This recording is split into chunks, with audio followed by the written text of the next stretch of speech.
Please stay tuned. For the next goodwill message, the president of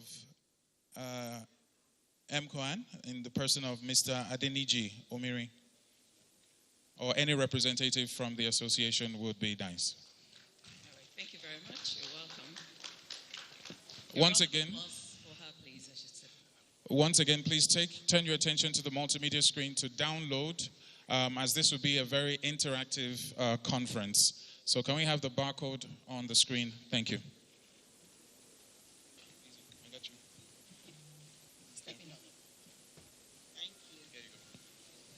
Thank you. Good morning, everybody. Good morning, my DGs, and of course, the People's DG, Mr. Fadolapo, and all the DGs present, representatives of the ministers, all the CEOs, and of course, the sectorial heads. My name is Jibe Ologe. I'm the immediate past president of MCOAN.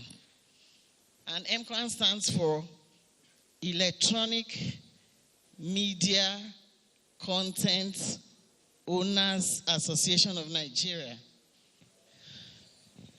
That means we own all the content that let's say 80% of the content that you watch on television and you see and you listen to on radio. As the ex-man president said, we are the latest sector with ARCON. That means ARCON has recognized that content is not only the king, but it's also essential and very important in advertising and broadcasting. So I want to use this opportunity to thank the DG of ARCON, the People's DG, for recognizing us and for knowing that content is what drives broadcasting. You do not watch equipment or mass. You watch content. And as we say, content is king. Also, I'm a member of the BOT, and I bring greetings from MCOAN. Our current president, Mr. Omiri, is not present, but as the immediate past president, I decided to take this goodwill message. So on behalf of MCOAN, I want to say a big thank you to ARCON for bringing us on board as a sector and also for recognizing us. And I want to say a big thank you to everyone present here. We're here last year and we're here again this year. So I want you to sit back, relax, and enjoy this wonderful gathering, because I know as we gained so much last year, you're going to gain more this year. Thank you for coming. Thank you very much. A round of applause for her. Thank you very much, ma'am. Can we have Mr. Doze Okafor, the president of MIPAN, come up, please? Or the representative. A round of applause for the vice president, please.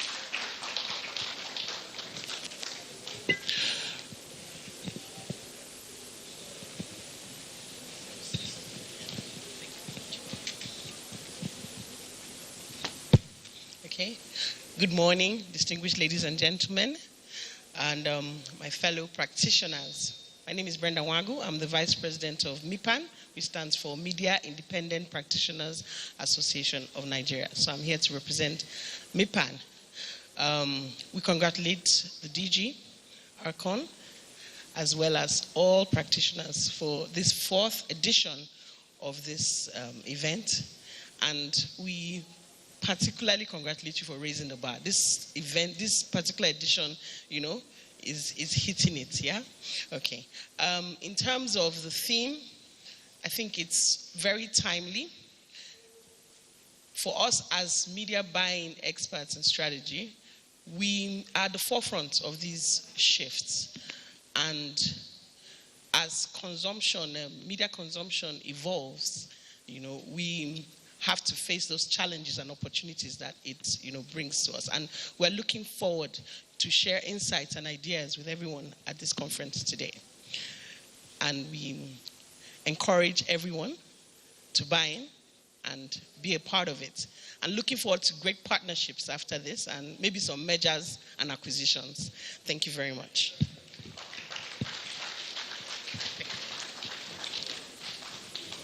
Some mergers and, say it louder so they can hear at the back. Mergers and, as we all know, the trinity of the association has to do with advertisers, agencies, and of course the media. It's a pleasure to bring up on stage our last goodwill message for this morning from OAN in the person of the president of OAN, Mr. Shola Akin Siku.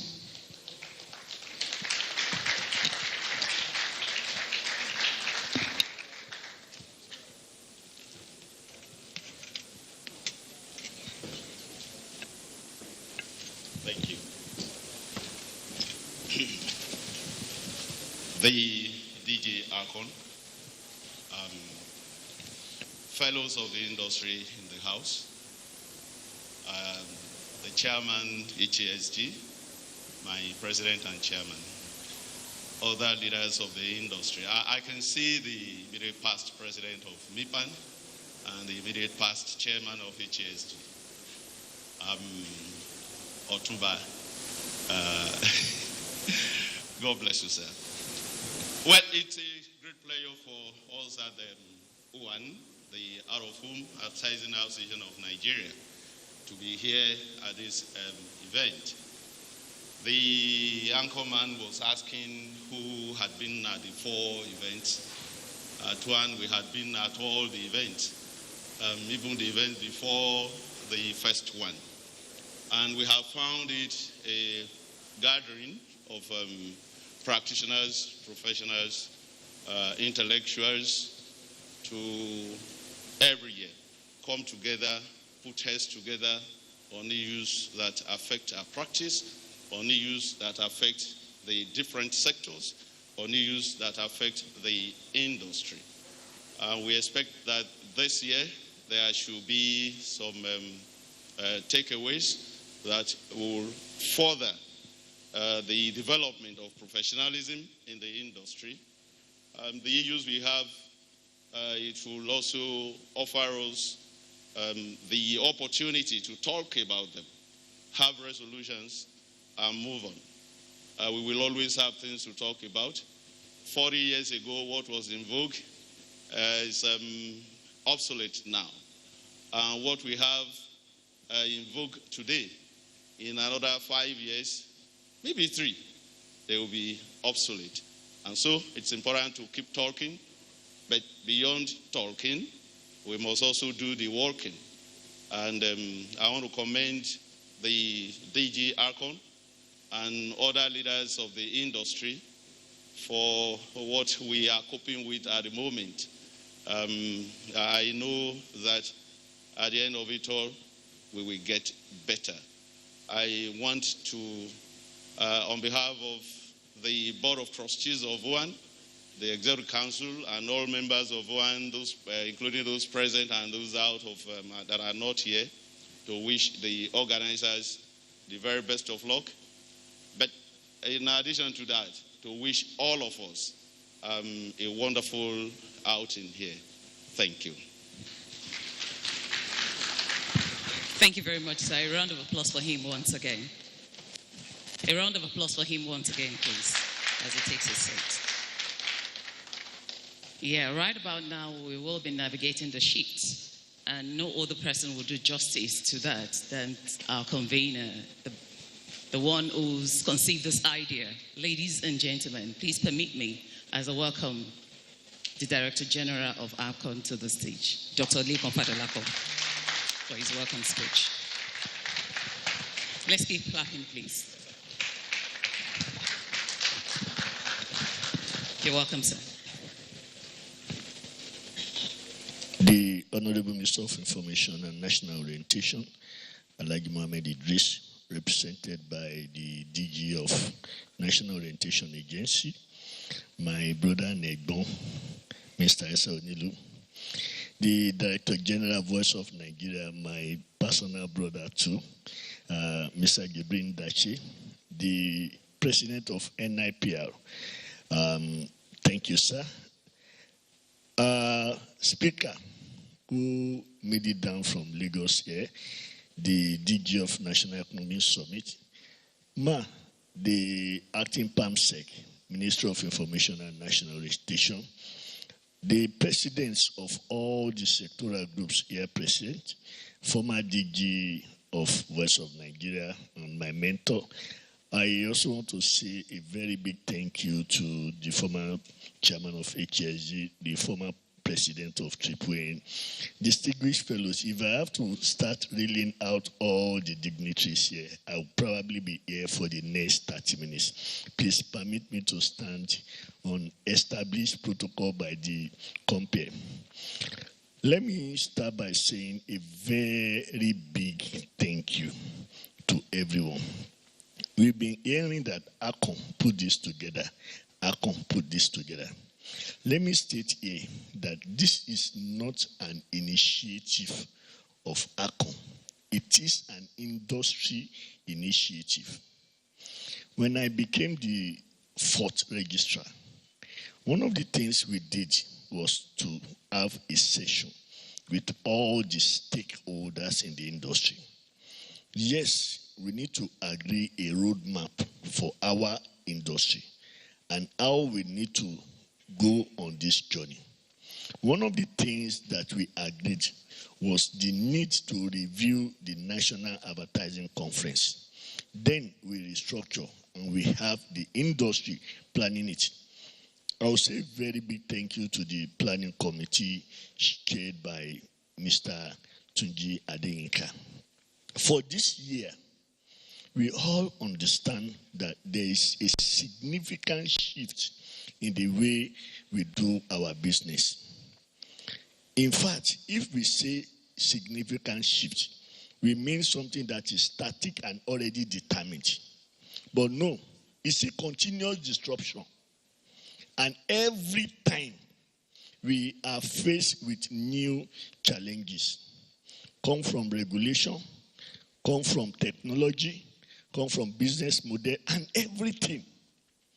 And so our business is challenged.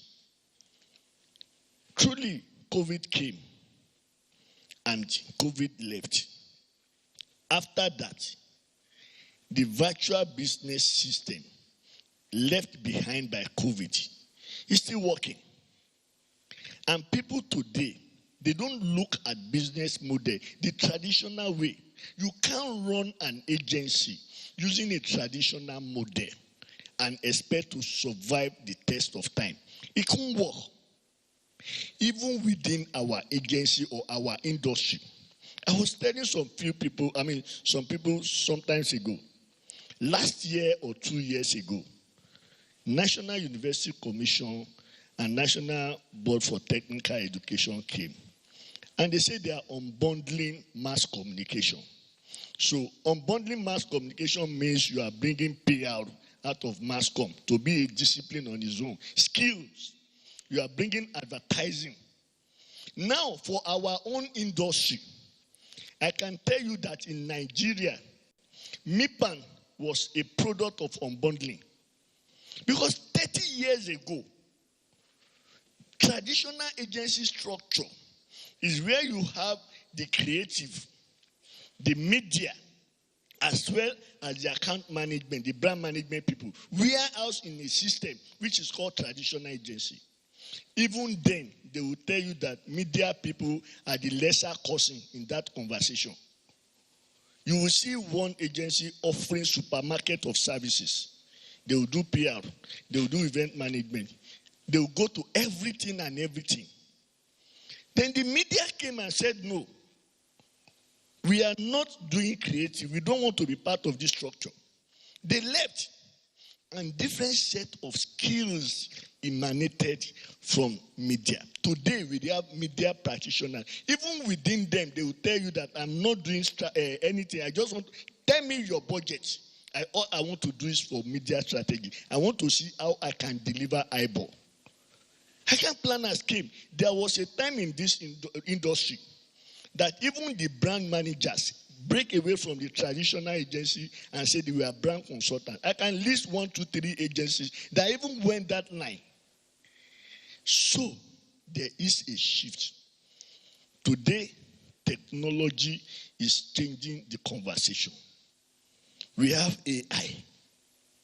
We are better equipped to face these challenges and ensure that our business is positioned, what this has called for is that every minute, every hour, every day, we need to continue to review our business model. If we don't do that as an industry, one day we will find a big problem facing us. The bottom line is shrinking. Advertising industry spend is not growing. But yet, there's a shift from traditional media to the new media. Digital media is becoming more relevant.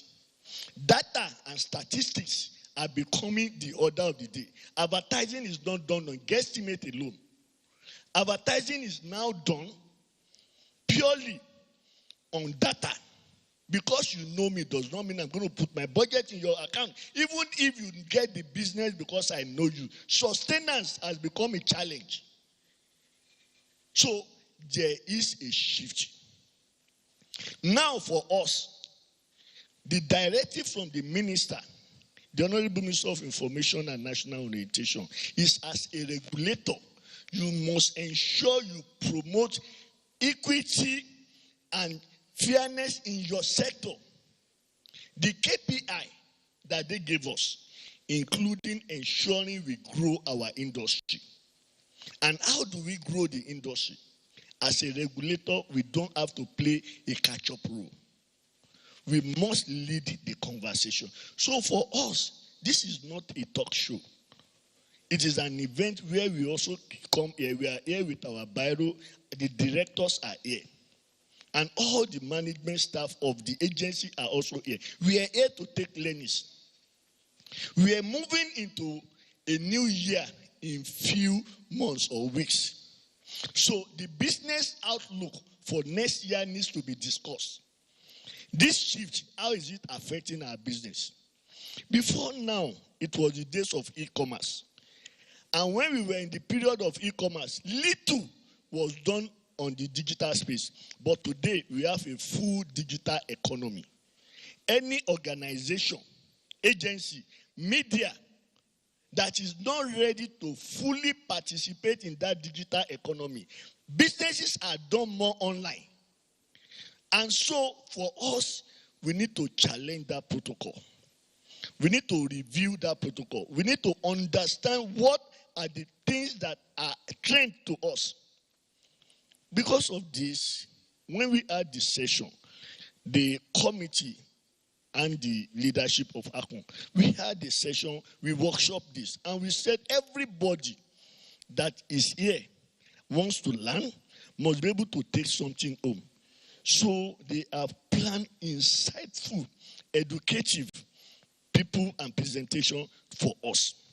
I want to enjoin us to take our time to listen to the presentation. I want to plead with us to be attentive. I want to appeal to us while we are in the session. Don't let our mind leave this place. Let our mind remain here. Let us have that conversation. Let us open. We are also here because we believe we need to improve. Even us as regulator, there's a shift in the way we regulate. So if we are not talking to the operator or the regulated, then what are we regulating? So this is a conversation for the industry, the regulator, and the regulated, all the sectors that are here. We believe at the end of this conference, we will live better than we come. Thank you very much. Have a wonderful day.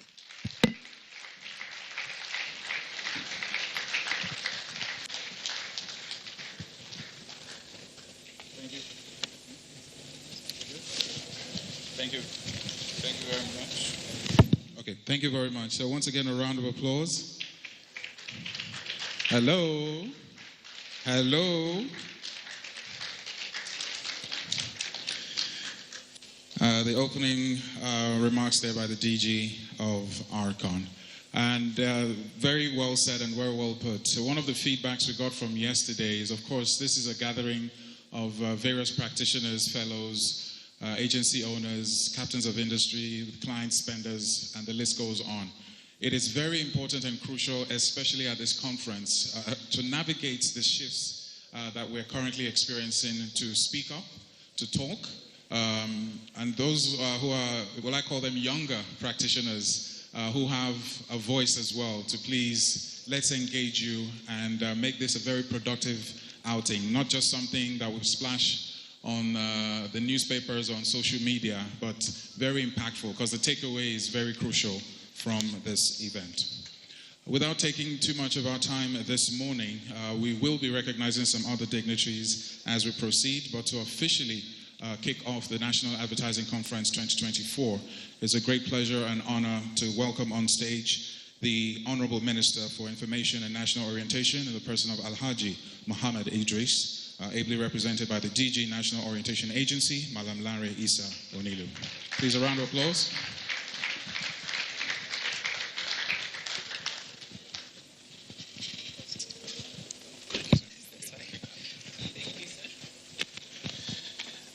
Good morning.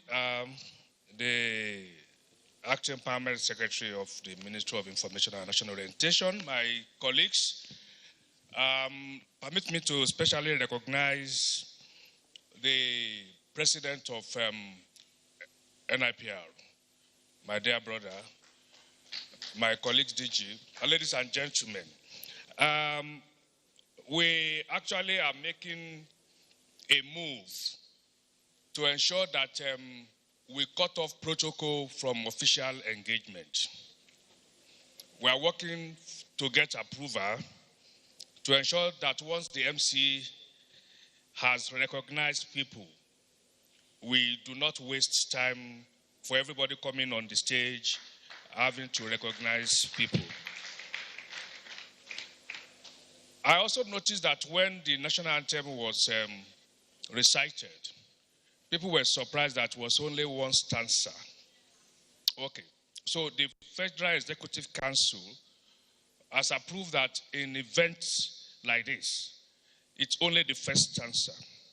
You will recall that in the past, it was only the Arise O Compatriot that we were reciting.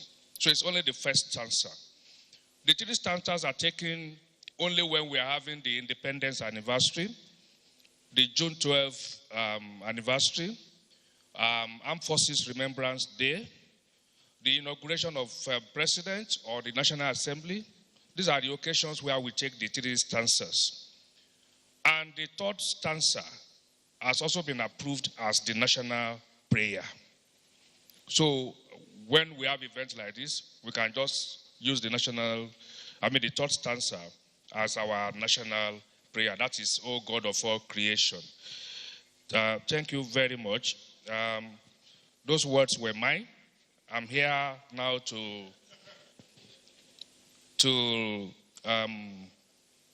deliver the message given to me by the Honorable Minister of Information and National Orientation, Alhaji Muhammad Idris Malagi, who we expect back in the country today. Is not around, but he's, even last night he called me to ensure that everything goes on well.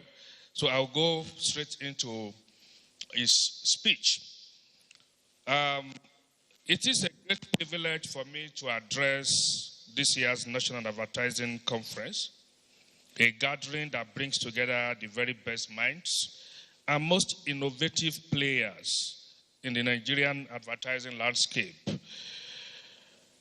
The theme of this year's conference, Navigating the Shift, Technology, Culture, and New Business Models, could not be more timely or relevant. Advertising has long been a driver of economic growth, a connector of brands and people, and a storyteller for our society's aspirations.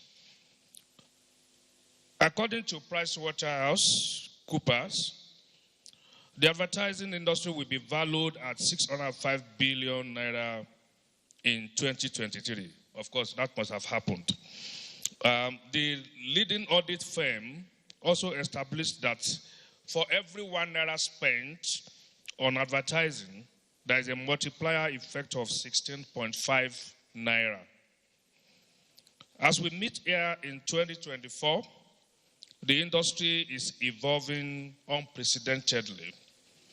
Technology, the rise of new business models, and shifts in cultural norms are reshaping how we engage, persuade, and inspire audiences. This new era of advertising calls for adaptability, creativity, and a clear-eyed view of the opportunities and challenges that lie ahead. Firstly, let's acknowledge the profound impact of technology on our industry. Digitalization has revolutionized advertising, allowing for personalization, real-time engagement, and greater accountability through analytics. Social media, artificial intelligence, and big data have created channels for brands to reach audiences in more meaningful and relevant ways than ever before. The introduction of a scientific-based audience measurement system is also a transformative development for Nigeria's advertising industry. Accurate and reliable data on audience engagement and demographics is essential for advertisers, broadcasters, and marketers to effectively reach their target audiences and optimize their campaigns. However, as we navigate this technological landscape, we must remain vigilant about issues like data privacy, cybersecurity, and the spread of misinformation and fake news. Technology is a powerful tool, but one that requires ethical responsibility. As a government, we are committed to promoting policies that protect both consumers and businesses, thereby ensuring a digital ecosystem that promotes trust, transparency, and accountability. Advertising reflects and, in many ways, shapes culture. As our society becomes increasingly interconnected and diverse, advertisers face the challenge of creating messages that resonate across a broad spectrum of demographics, languages, and values. Today's audience is young, dynamic, and incredibly discerning. They demand representation, authenticity, and social responsibility from the brands they choose to support. This calls for a new level of sensitivity and awareness in advertising. Our industry must embrace this shift, celebrating our culture in all its diversity while setting standards for responsible communication. We must also recognize the growing impact of local content in shaping our national narrative. At the Ministry of Information and National Orientation, we are dedicated to fostering an environment where Nigerian creatives and content producers can thrive, strengthening our cultural identity and enabling the stories of Nigeria to reach global audiences. I urge advertisers to be mindful of this and to be advocates for our rich cultural heritage as they develop their campaigns. The shift in technology and culture are accompanied by the emergence of new business models. In an area where consumers have greater power and control, advertising must evolve to be more collaborative, transparent, and value-driven. We are witnessing the rise of influencer marketing, subscription models, direct-to-consumer brands that prioritize authentic engagement over traditional promotional tactics. To remain competitive, advertising agencies and media companies need to be agile and open to experimentation. This means embracing partnerships, investing in continuous learning, and adapting strategies to stay relevant in a changing marketplace. The government, for our part, is committed to supporting a regulatory framework that encourages innovation, protects intellectual property, and provides an enabling environment for all players in this sector. As we stand at the intersection of this shift, the government's role is clear. We must work in partnership with industry stakeholders to create policies that support innovation, safeguard consumer interests, and encourage the growth of a robust advertising sector that contributes meaningfully to our national economy. The Advertising Regulatory Council of Nigeria, HARCON, National Broadcasting Commission, NBC, and other regulators or regulatory bodies have been actively engaged in setting standards that ensure fairness, transparency, and ethical practices in the industry.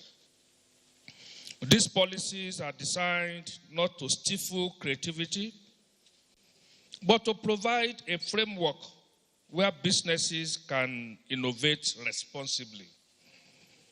We are also actively promoting initiatives that encourage local content development, skill acquisition, and digital literacy within the advertising and creative industries.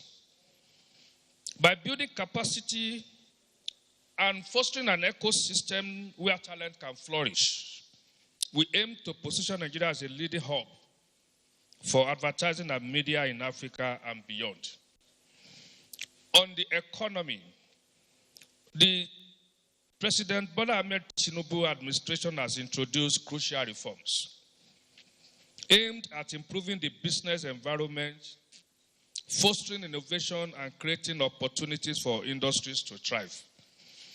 These reforms represent a vital step forward for Nigeria, and they seek to address challenges in infrastructure, financial inclusion, regulatory transparency, and economic diversification.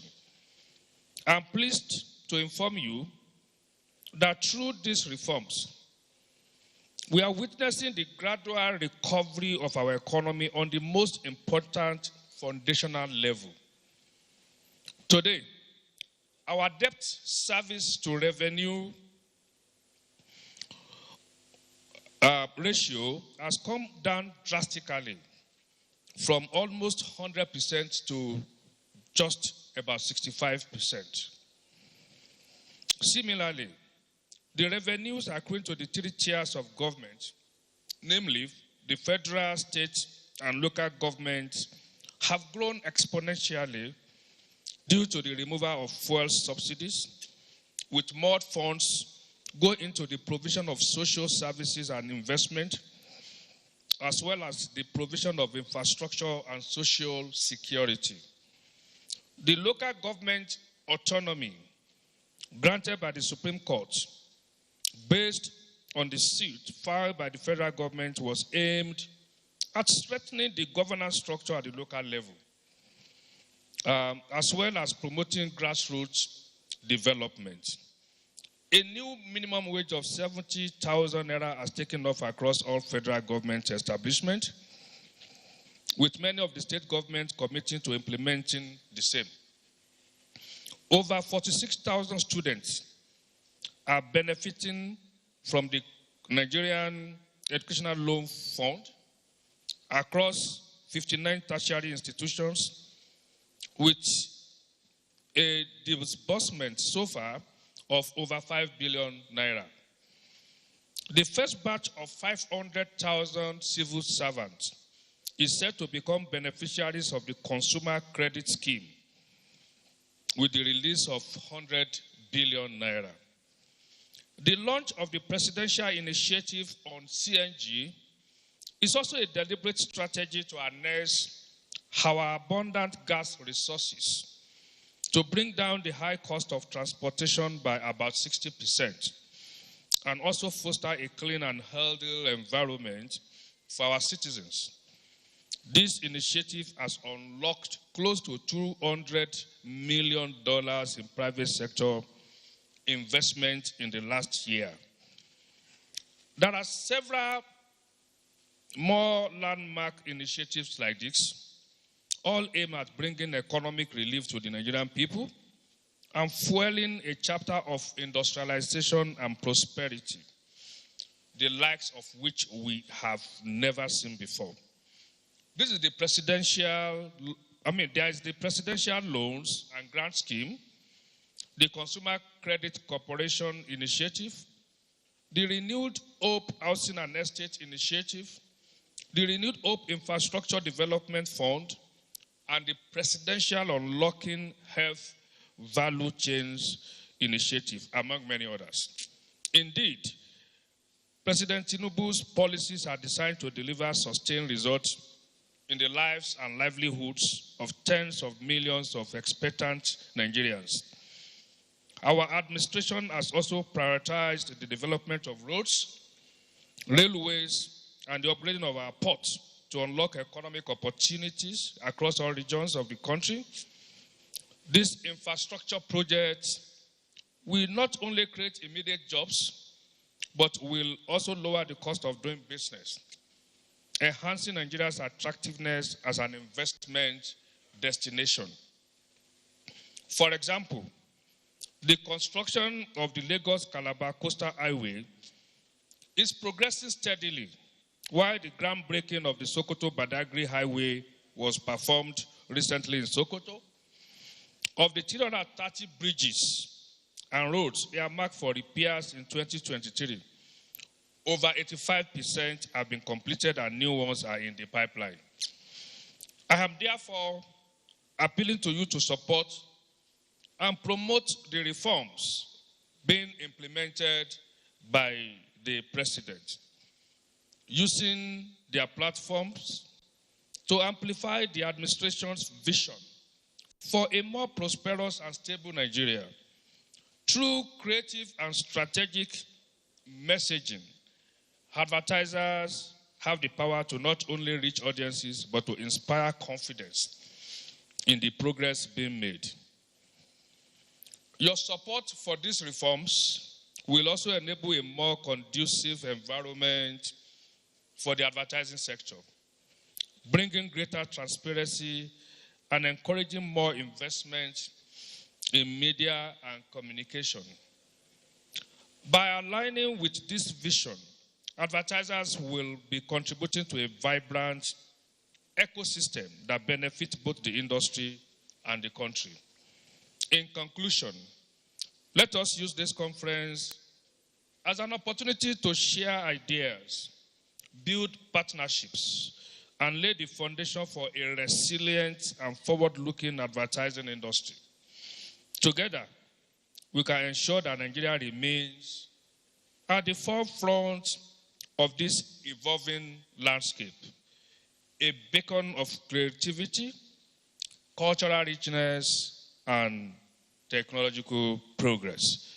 I thank you for your kind attention.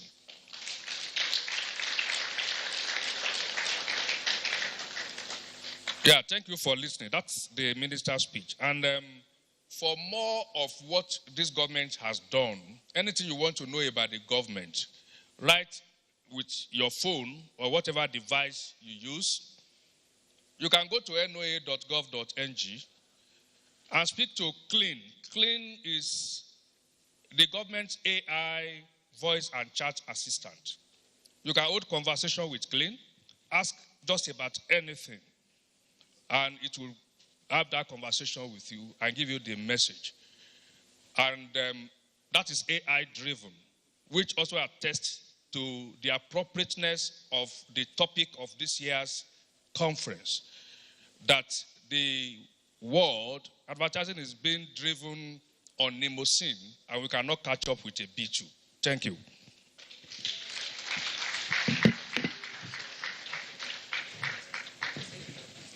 Thank you very much. Please, a round of applause to the Honorable Minister, ably represented by Malam Larry Issa Onilo, DG, National Orientation Agency. It's good to see you again, sir, in a more formal setting. You said the move to cancel recognition, the bill will be passed today?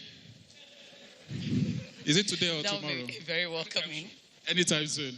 Thank you very much for that. As an MC, and for those who understand this business, that is a weight off our shoulders. I know. I can speak to that as well.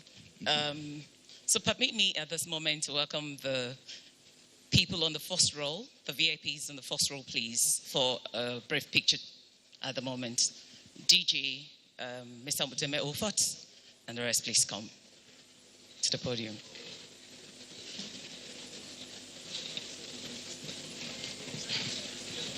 Cameramen.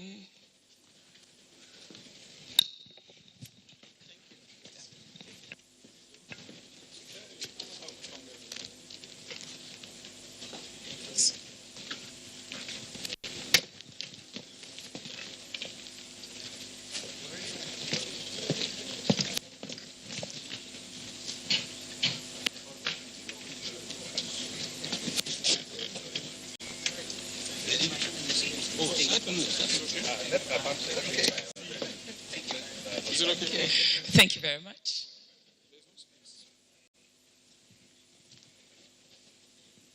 Can we have the head of the sectorial group and the president of Mr. Larry Adisa join, please? Thank you.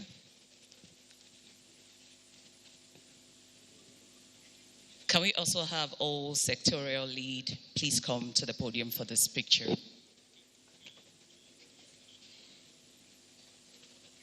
All sectorial lead, please. So camera, take this shot, and then we have all the sectorial lead for the next one.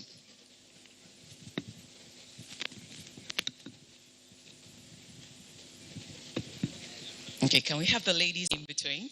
Thank you. So the ladies, please take position. Thank you, ma'am. You're welcome.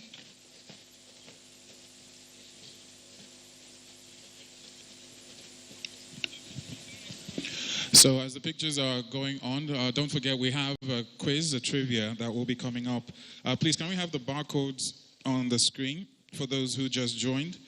And of course, those of you at home, if you can get the barcode, that would be quite interesting to have you participate as well. We're streaming live on several platforms on YouTube. And of course, to the gentlemen of the press, thank you very much for sharing this event with the world. Cameras, are you good? Thank you very much, sirs and ma. You may please take your seat.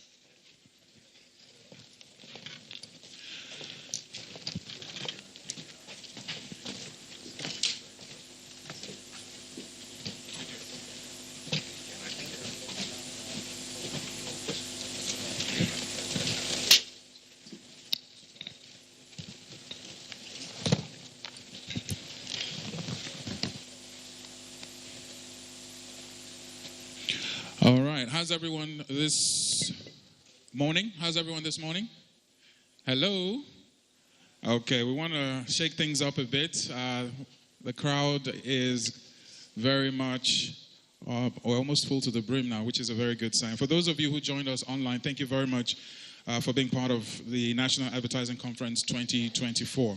This is day 2, and still ahead we have the State of the Nigerian Economy presentation that will commence in a couple of minutes by the CEO of Nigerian Economic Summit Group. We also have the CMO Forum, a panel session. We have Making a Case for Agency Consolidation by First Primus West Africa. The GCEO, the person of Mr. Seni Adetu will be there. Regulation in the Age of Shifts, Technology, Culture, and the New Business Models. We're also going to take a look at that panel session.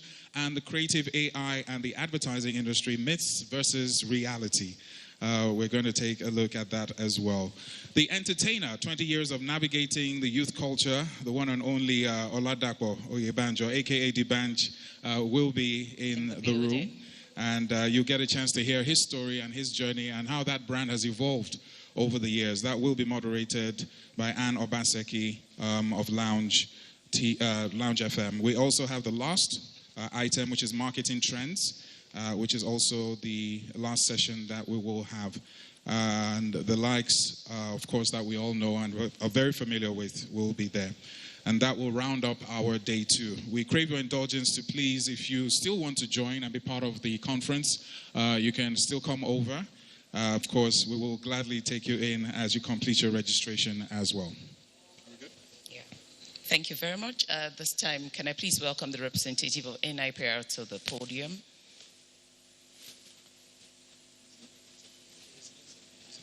Is the president of NIPR, please.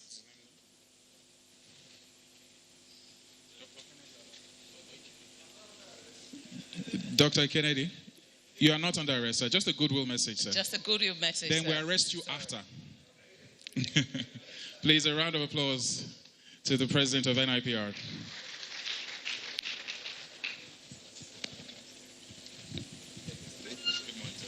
Good morning. Good morning. I would like to take very seriously what the DG Noah has said. So I just say good morning to all of us. Thank you very much for giving me the opportunity to say a few words. Time is so much a commodity that I don't want to take a lot of it. This conference is really very exciting. It's growing bigger, it's developing better, and it's becoming richer, both in context, in character, and in appeal. I was in this conference last year, and seeing what I saw last year, seeing what I'm seeing this year, I believe that you are improving every time. Congratulations. I believe, as the DG Noah and Minister's Rep has said, the theme is very strategic, very timely, very, very timely. I've looked at your program. All the topics are very essential. Again, congratulations. The president of AAA talked about partnership, and I cannot agree less. That is the way to go. You cannot do this in silos. You can't do this alone. The time has come when big organizations, big economies are beginning to shrink. They are coming closer. EU is getting tighter. AU is getting deeper. And we in this sector must learn to work together. Nobody can do it alone. And this is why we are aligning very closely with ACON. ACON is leading us in this because we are coming together to unveil the biggest marketing communication platform in Africa. ACON, NIPR, and NIMN are coming together to work in a manner that will help us to take charge of this industry.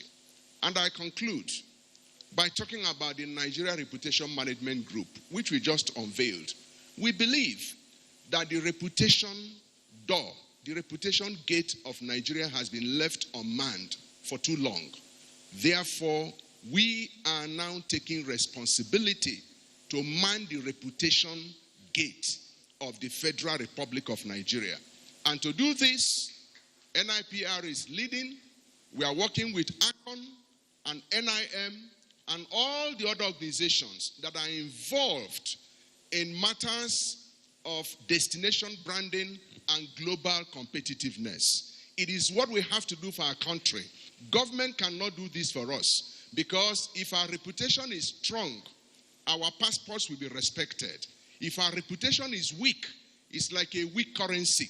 It's like a weak bank account. Whenever it is in red, you are troubled. And this is what we are facing today. Congratulations, ACON. But I will conclude by, can somebody just give me a copy of the program, please? The booklet.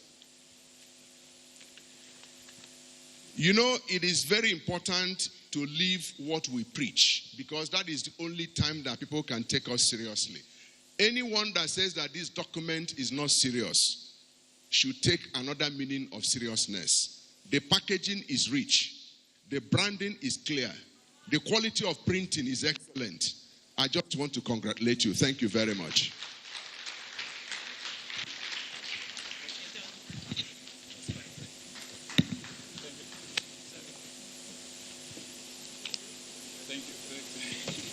Thank you very much, sir. Once again, ladies and gentlemen, the NIPR president, Dr. Ike Nielaku, aka salesman. He just sold it in less than 2 minutes. Appreciate that, sir. He deserves a round of applause for the salesmanship. We also need to understand, one of the reasons we brought him on, I know, is because of the function and the role. Now, every organization is important, but when it comes to the image of not just our nation, but citizens and the country at large, their body has been tasked with and saddled with the responsibility of ensuring that. And in a way, we're all kind of ambassadors of our great nation. So thank you for the work you do. And we are going to kick off very, very immediately into the next line on the agenda. And what do we have? Right about now, we will go straight into the business of the day.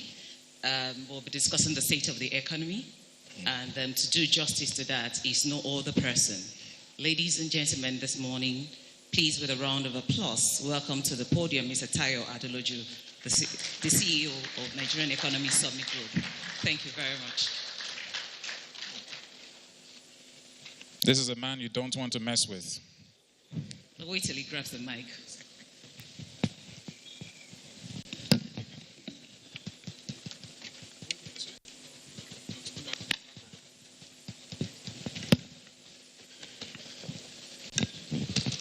Yes.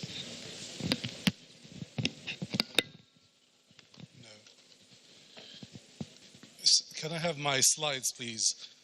Honorable Minister,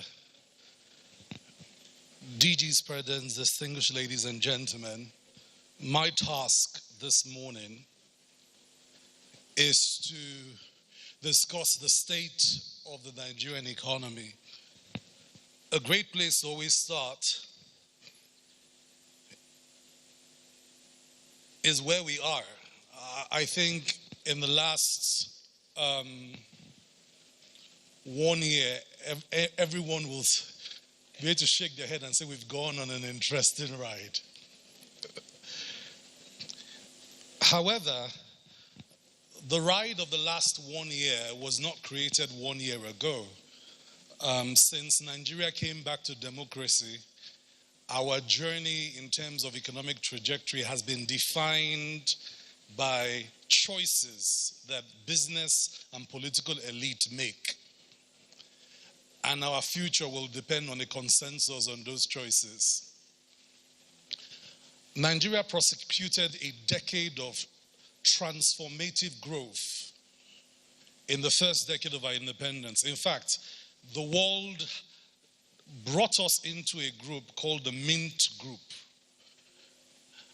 And the designation was for the Mint Group was that these are future powerhouses.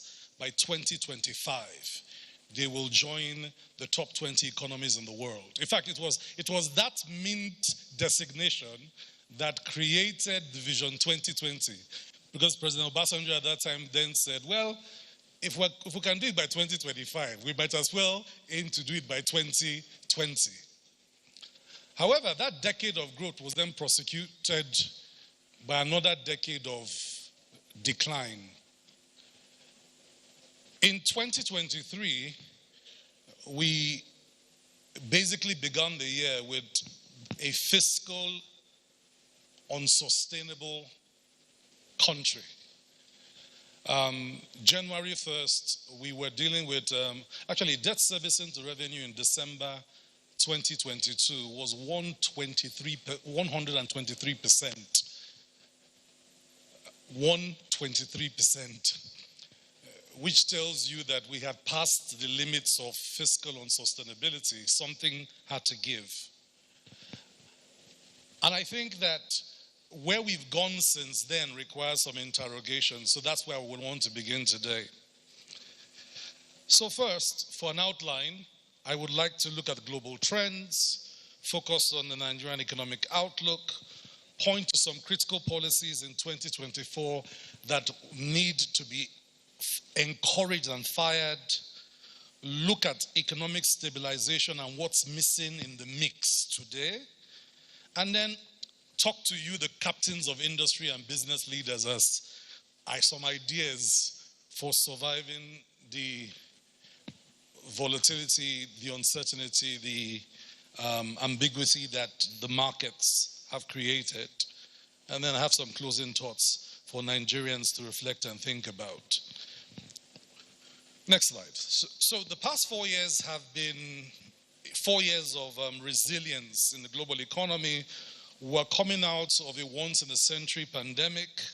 It disrupted everything around the world. And back home here, that disruption meant we went into our second recession in a decade. Remember that we had a recession in 2015, driven by overproduction of crude oil and shale oil production in the US. Iran overproduction took us into recession in 2016, and we think we came out sometime in 2017. And COVID took us into our second recession. So between two recessions and one pandemic, Nigeria borrowed its way out of two deep holes. That borrowing is what accelerated the fiscal deficits we finally saw. Next slide. So where's the world in October 2024? The projections show that the global economy is recovering, right? Or has recovered. However, due to matters beyond the economy, the projections going forward show that recovery will now struggle. The world is at war in many theaters. Ukraine, Russia. We are dealing with the Israel conflict that was Israel-Gaza, now Israel-Lebanon, now potential, Israel-Iran or not. And of course, in Africa here, we are dealing with our own drivers. The continent of Africa is dealing with a trilemma of finance, fuel, and food crisis. And this is a Pan-African challenge. There is very few countries in Africa that are not dealing with a fiscal deficit problem that came from the unsustainable financing of moving themselves out of COVID. So there's a mixed signal globally. The good news is that growth is strengthened, inflation has moderated, but if we don't end these wars all over the place, the good news might be bad news very quickly. Please move on with my slides. Okay, here I'm supposed to be able to do something with this from here. Is that going? Okay, great. So let's get to Nigeria. Now, Nigeria is back growing. That's what the data shows. But the data also shows that growth is very sluggish. And the growth is behind the targets we have set for ourselves. That's the first big message on the state of the economy. The second big message is that the growth is not just lagging behind the targets. The growth is hindering our capacity to pull enough people out of poverty at the pace that is required for Nigerians to feel some of the strong macroeconomic policy reforms that the Honorable Minister has mentioned. So, when you look at the performance of the key sectors of the economy, here's the problem. Whilst we are recovering, 68% of economic activities are stagnating. That means that the sectors that should create more jobs, lift more people out of poverty, are struggling. And why are they struggling?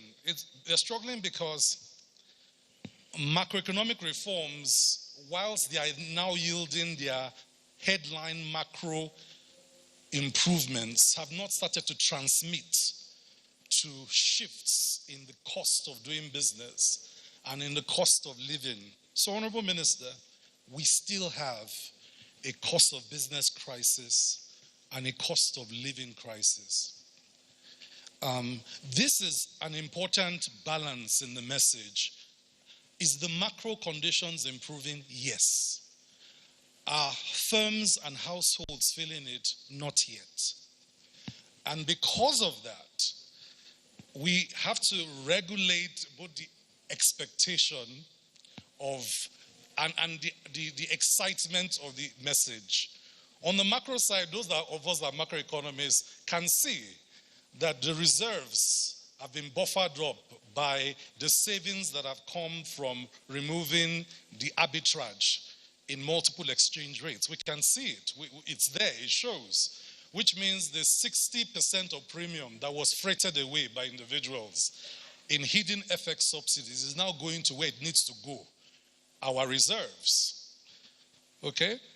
But that also means that the dynamics in the market, without massive growth, liquidity remains tepid, which shows in the supply and therefore in the exchange rate.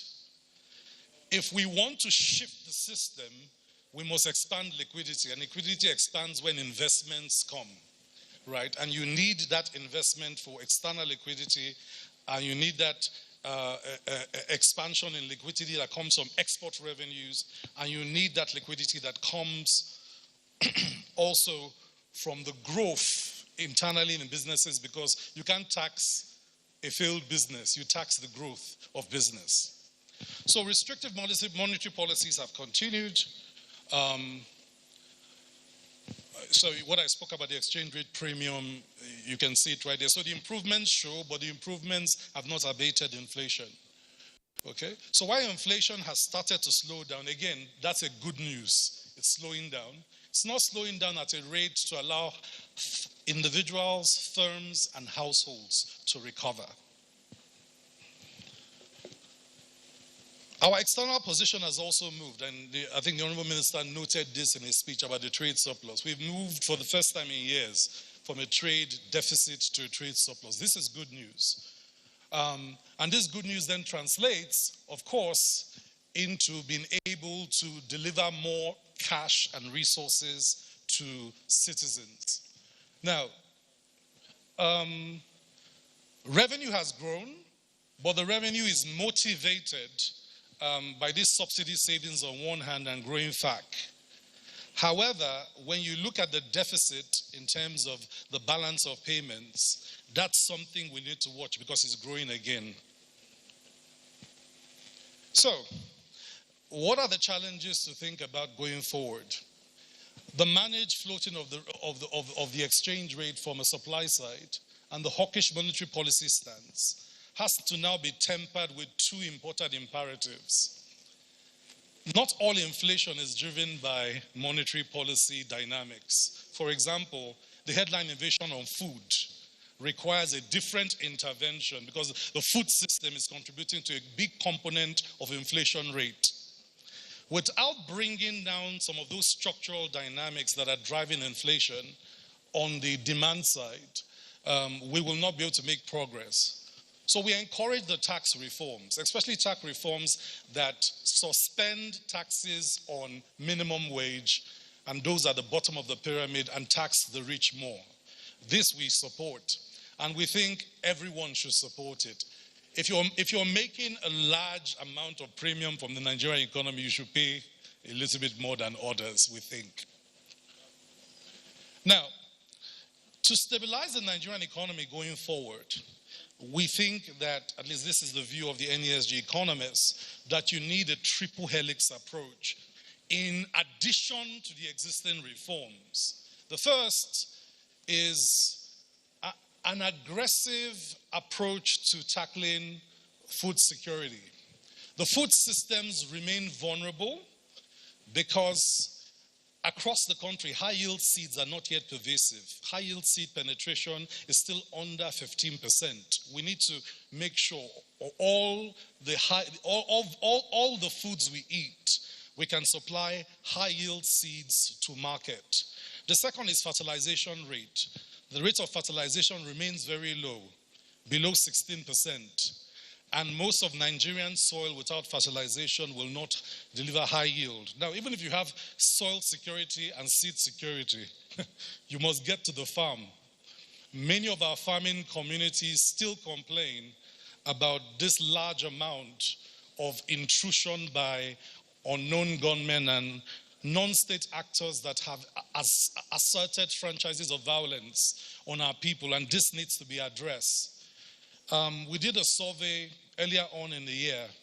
30% of cultivated land in Nigeria is not accessible because of these threats to our sovereignty and human security. And it's about time we treat these actors as enemies of the state and deal with them decisively and accordingly. Number two is we need to solve the energy security crisis. The grid has collapsed several times, and sometimes we don't want to tell ourselves the truth. The current business model has created liquidity problems in electricity, and it's no longer sustainable. You have a subsidy that has been unpaid. In other words, we've been subsidizing electricity and not paying for it to the tune now of 2.7 trillion. This can no longer continue. So we must move the business model one way or the other. Either we recapitalize the electricity companies, or we implement a power intervention to pay off our liabilities. But you cannot run a system where the infrastructure needs investment for improvement and there's no liquidity to do it. We'll just be waiting for the next time the grid collapses. So the way forward is solve the liquidity problems and then the investment to create the space required for energy security challenges to be tackled, whilst acknowledging the president's massive push on CNG. That also requires that we free up quickly deep water fiscals for more investment to come into the gas exploration offshore, and also free up on-land resources. We thank the president for the movement to improve oil production in Nigeria, and we've seen the improvement plan. We hope that we can hit the 2.2 million barrels a day in the improvement plan. Ladies and gentlemen, the day of oil is over. Non-oil export trade, trade in goods, trade in services, including trade in advertising services, that day has come. So we must regear the business model and the system of Nigeria to be able to pursue this approach. I have argued that there's no state in Nigeria that does not have something to export worth $1 billion a year. That's 36 billion non-oil. That changes the dynamics of the country, balance of trade and balance of payments. We need to start to move in that direction. And if you are running a currency that is depreciated like ours, you're in a perfect opportunity to export. But here's the challenge. Only companies that can afford to export will do so. So if you take a look at the macro pass-through risk on the cost of doing business, raw material, inventory, overhead, distribution, you will see that most of businesses are dealing with this high cost of doing business and therefore unable to drive the kind of productivity to get us to export at scale. We need refinancing of key sectors of the economy, and the development finance institutions, Bank of Industry, Bank of Agriculture need to be recapitalized to provide single-digit longer-term credit to get businesses back to work. Please, this is an imperative if we are going to exploit a depreciated currency for export growth. And we can do it. Countries around the world have done it. China did this for years. Used as depreciated currency driven by heavy trade finance backing their businesses to become the biggest exporter in the world. And it can be done by us here at home. Okay, so just because of time, let me answer the question about the topic of today. Sorry, where's that? So what type of shifts are businesses navigating? We did a survey of businesses in Nigeria. We asked them, what changes are you making seeing that all these things is happening to you? And the top 8 shifts businesses are making is they're going into product diversification, they are going into technology for innovative marketing, they are going into market research and consumer dynamics, they are doing cost optimization, supply chain diversification, they are becoming better at regulatory compliance to reduce the cost of regulation, contingency planning, and hedging exchange rate risk. Now, you will notice that some of these shifts sit perfectly within the scope of the community of practice represented by the advertising industry.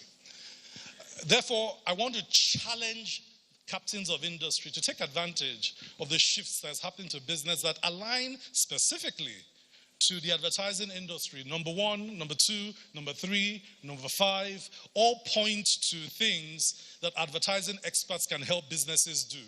So whilst businesses are so-called cutting their balance sheet on traditional advertising, if you can provide some additional services in these areas, your margins may be growing, not shrinking.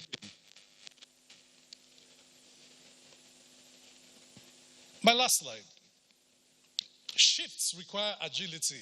When you're in a crisis, the thing not to do is to bury your head in the sand. And that agility requires that both government leaders and business leaders become more responsive. On the regulatory side, we need to see more responsiveness to the market changes. And on the private sector side, we need to see more resourcefulness in terms of how else to do business. Some big changes in the African Continental Free Trade Area provides opportunities for trading in advertising services. We should exploit that. The fourth industrial revolution is here. It's not going to come, it's now here. And now that it's here, the blending of deep AI tools, deep tools for deeper learning, the intelligent Internet of Things provides a useful opportunity for resourcefulness. What we used to require, large agencies to do, apps and AI now support us to do it. So you can move people to other productive work and use AI capacity to optimize. We also need to be more reflective as a people. The standard models don't work, okay, without country reflection. Nigeria needs its own homegrown model. A homegrown model to move Nigeria forward must have this export orientation, must have a jobs plan. We must put Nigerians back to work. We must create a national financial architecture that refinances our businesses who have gone through this macro pass-through risk and suffered to move back to the path of growth, productivity and competitiveness. Let me close by encouraging leaders and the country and citizens. What we are going looks strange, sometimes going through looks strange and painful, but countries have passed through here. And like I said at the last conference, to win at these things, we simply need to win at the fundamentals, what I called the elements of reform dynamics. Number 1, reforms must have ethos. The character, the credibility of the institutions, the transparency of the institutions matter. As Nigeria goes through a tough time, I want to encourage the public leaders to make the balance sheet of the country increasingly transparent. Nigeria has many assets that underperform because they are opaque. We must let those assets become not only transparent, but open. And then we as advertisers can help promote these assets around the world. 2, Nigeria needs transparency in its revenues. I had advocated for months that fuel subsidy removal should have had a subsidy savings account where we accounted for all the money we saved and how we used it. That alone would have created more trust. And at a time where the trust deficit between citizens and government is wide, transparency in expenditure matters. When the government says it has put 500 billion in palliatives, citizens want to see where it goes. And this is another area, DG, where your agency can help. Sometimes the work has been done, but the cameras are not on. When you say you've disbursed money to 12 million households, Nigerians wonder where are the 12? Because we're a big country, we're 200 million people. So the cameras, the agency should help create visibility, transparency on these big initiatives because it allows us, the citizens, to trust better in what's going on, and it allows all of us to win. The last point I want to make is a point on being resilient. No nation, we watched the American election, those of us that care to watch, that's an over 200-year democracy. And you can see that it's not yet there. We are a 60-year-old democracy, so I want to encourage us that the building of an economy that becomes formidable and lasting takes time. Building a nation takes time. And as long as we're committed to do it together, we will win. Our outlook for next year is that if the reforms are steadied, if they have a reform ethos, if they have a reform pathos, we keep listening to citizens, and the citizens know we feel what they feel. And if the messages are clear, transparent, and accountable, these reforms will take off and growth will happen. And the future will be very different from the present and the past. Thank you, ladies and gentlemen.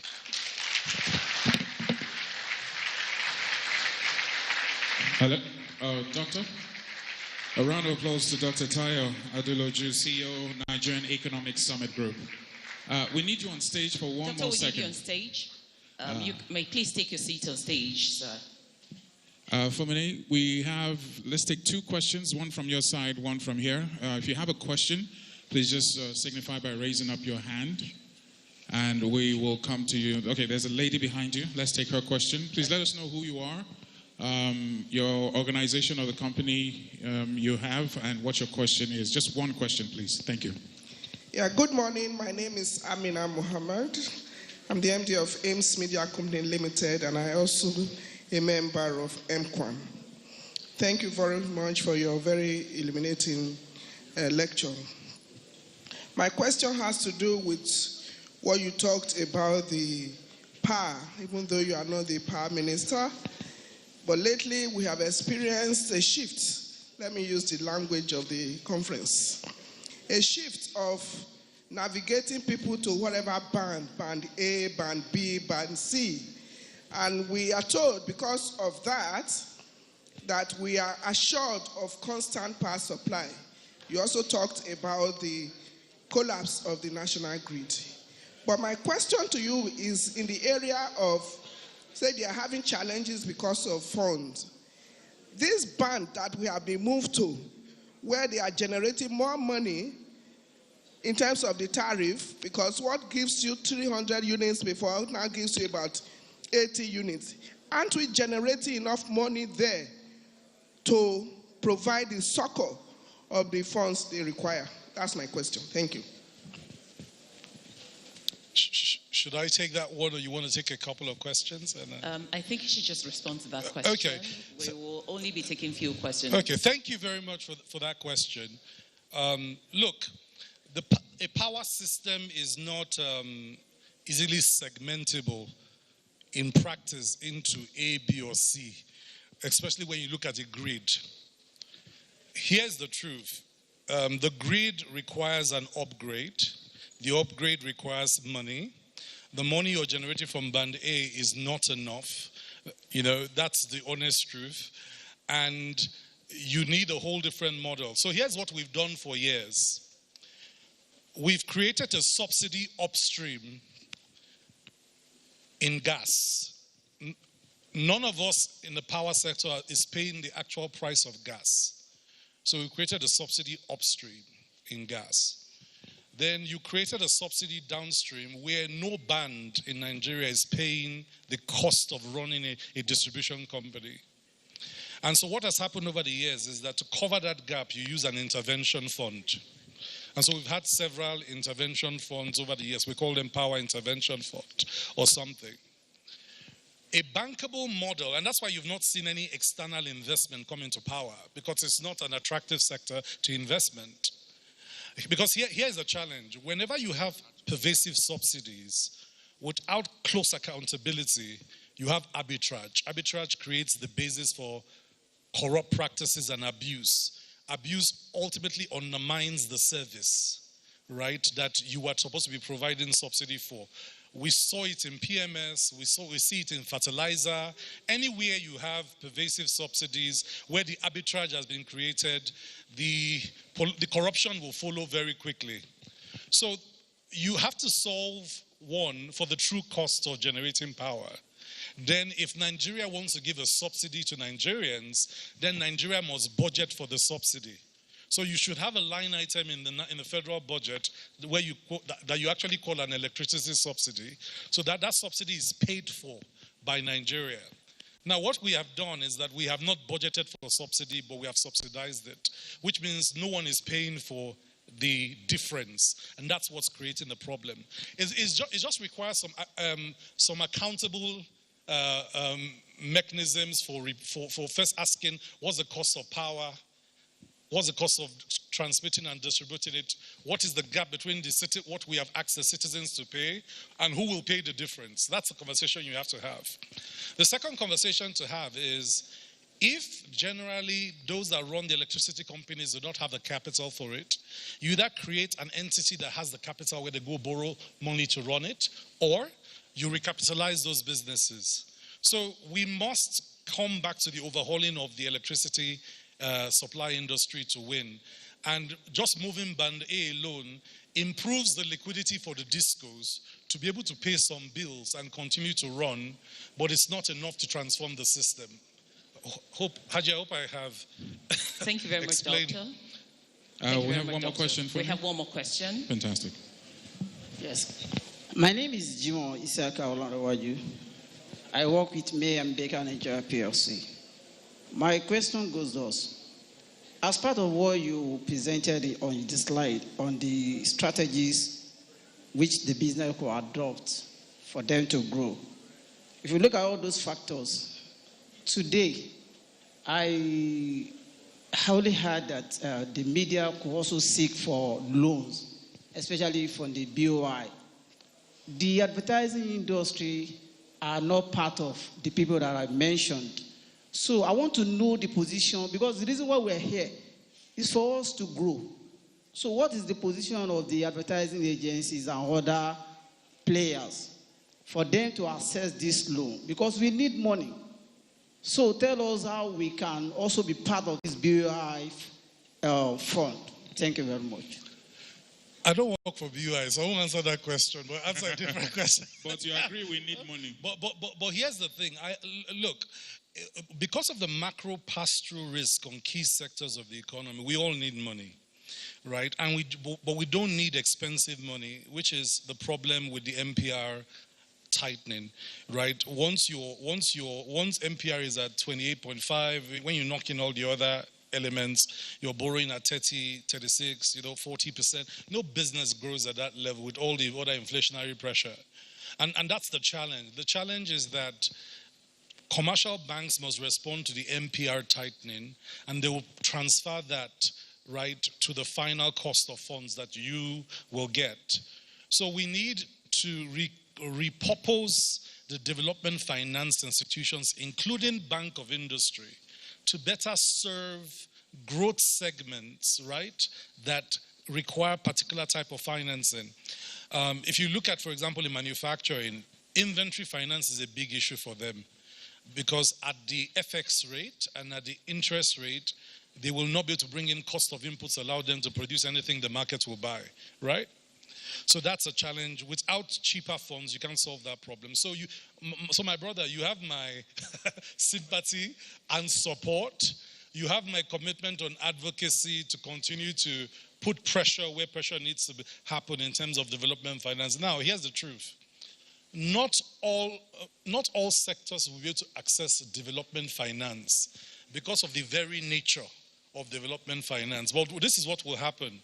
If your key clients access development finance, they all become fiscally bankable and profitable over the long haul, and they can now pay for your services in a sustainable way. That keeps all of you in business.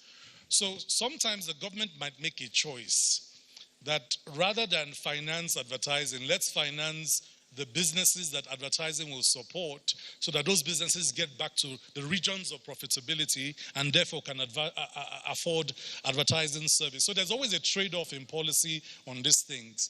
If the advertising industry thinks they desperately need these funds, normally it will go into arguments about what for. And my guess is that the matters that have FX pass-through, like equipment, things that you have to literally buy and bring into the country, will be big on the agenda. I don't think BUI will just simply give the advertising industry money for everything. Even in manufacturing, you see them sometimes say they will only give for buying machinery. or building a factory or something. So I think there are particular parts of the cost channel that is attractive to development finance. And maybe this conference should set up a committee to actually look at financing advertising businesses in Nigeria and look at what type of finances you need and where they might come from. Absolutely. And that might be a way to go. Thank you very much. A round of applause to Dr. Tayo. I think that's the last question. The gentleman, where are you, sir? The gentleman who asked the question. Yeah, how much do you need? No, I'm serious. How much do you actually need? Just give me a figure. Dr. Tayo will hook you up. It's no problem. Please, a round of applause to Dr. Tayo Aduloju, CEO, Nigerian Economic Summit Group. And that's all we're going to have today. Thank you so much. So please, a round of applause. We could listen to you all day. Very insightful presentation. A lot of data thrown at us that are scary, but it is the reality. We're moving very quickly into our first panel discussion this morning, about 5 minutes away from noon. And it's very befitting to welcome the moderator for this particular session. It's fair to say that he was born for this. He is the presenter, the host of the Diary of a CMO, which is a podcast that plays to the world's best, brightest marketing leaders, as well as industry leaders across related media, tech, and creative industries. As you well know, the theme is about navigating the what? Navigating the, I might give a prize, or navigating the, there's no prize, don't worry. Please do make welcome on stage Eitayo Olayemi. A round of applause as he makes his way.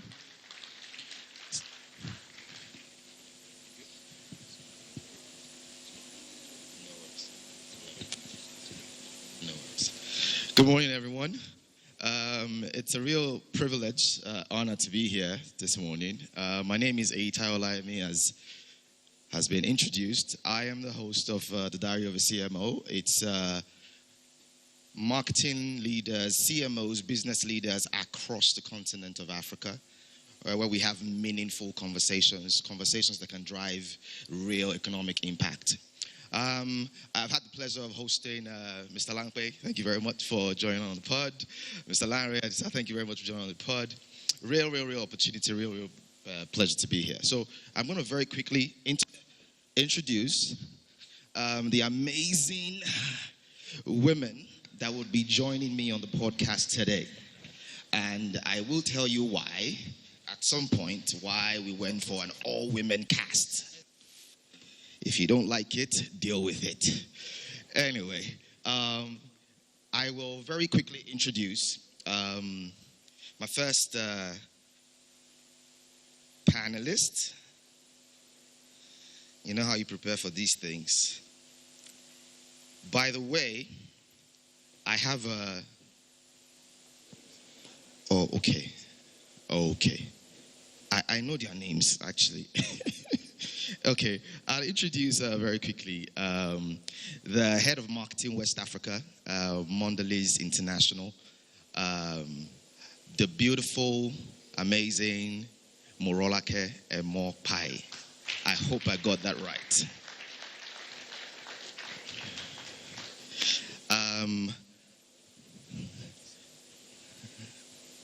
I was coming to just help you up. Okay, all right, no worries. Please sit here. That's fine. I'd also very quickly introduce to join us as well another amazing woman in the industry, Kemi Longe. Kemi is the portfolio director, South, Central, and West Africa for Diageo. Please keep clapping for her.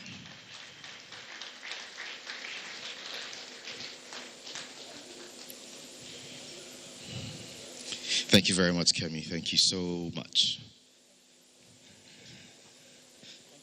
I wanted to cue a sound effect, but the guys in production, no, let's not get into it, Oscar.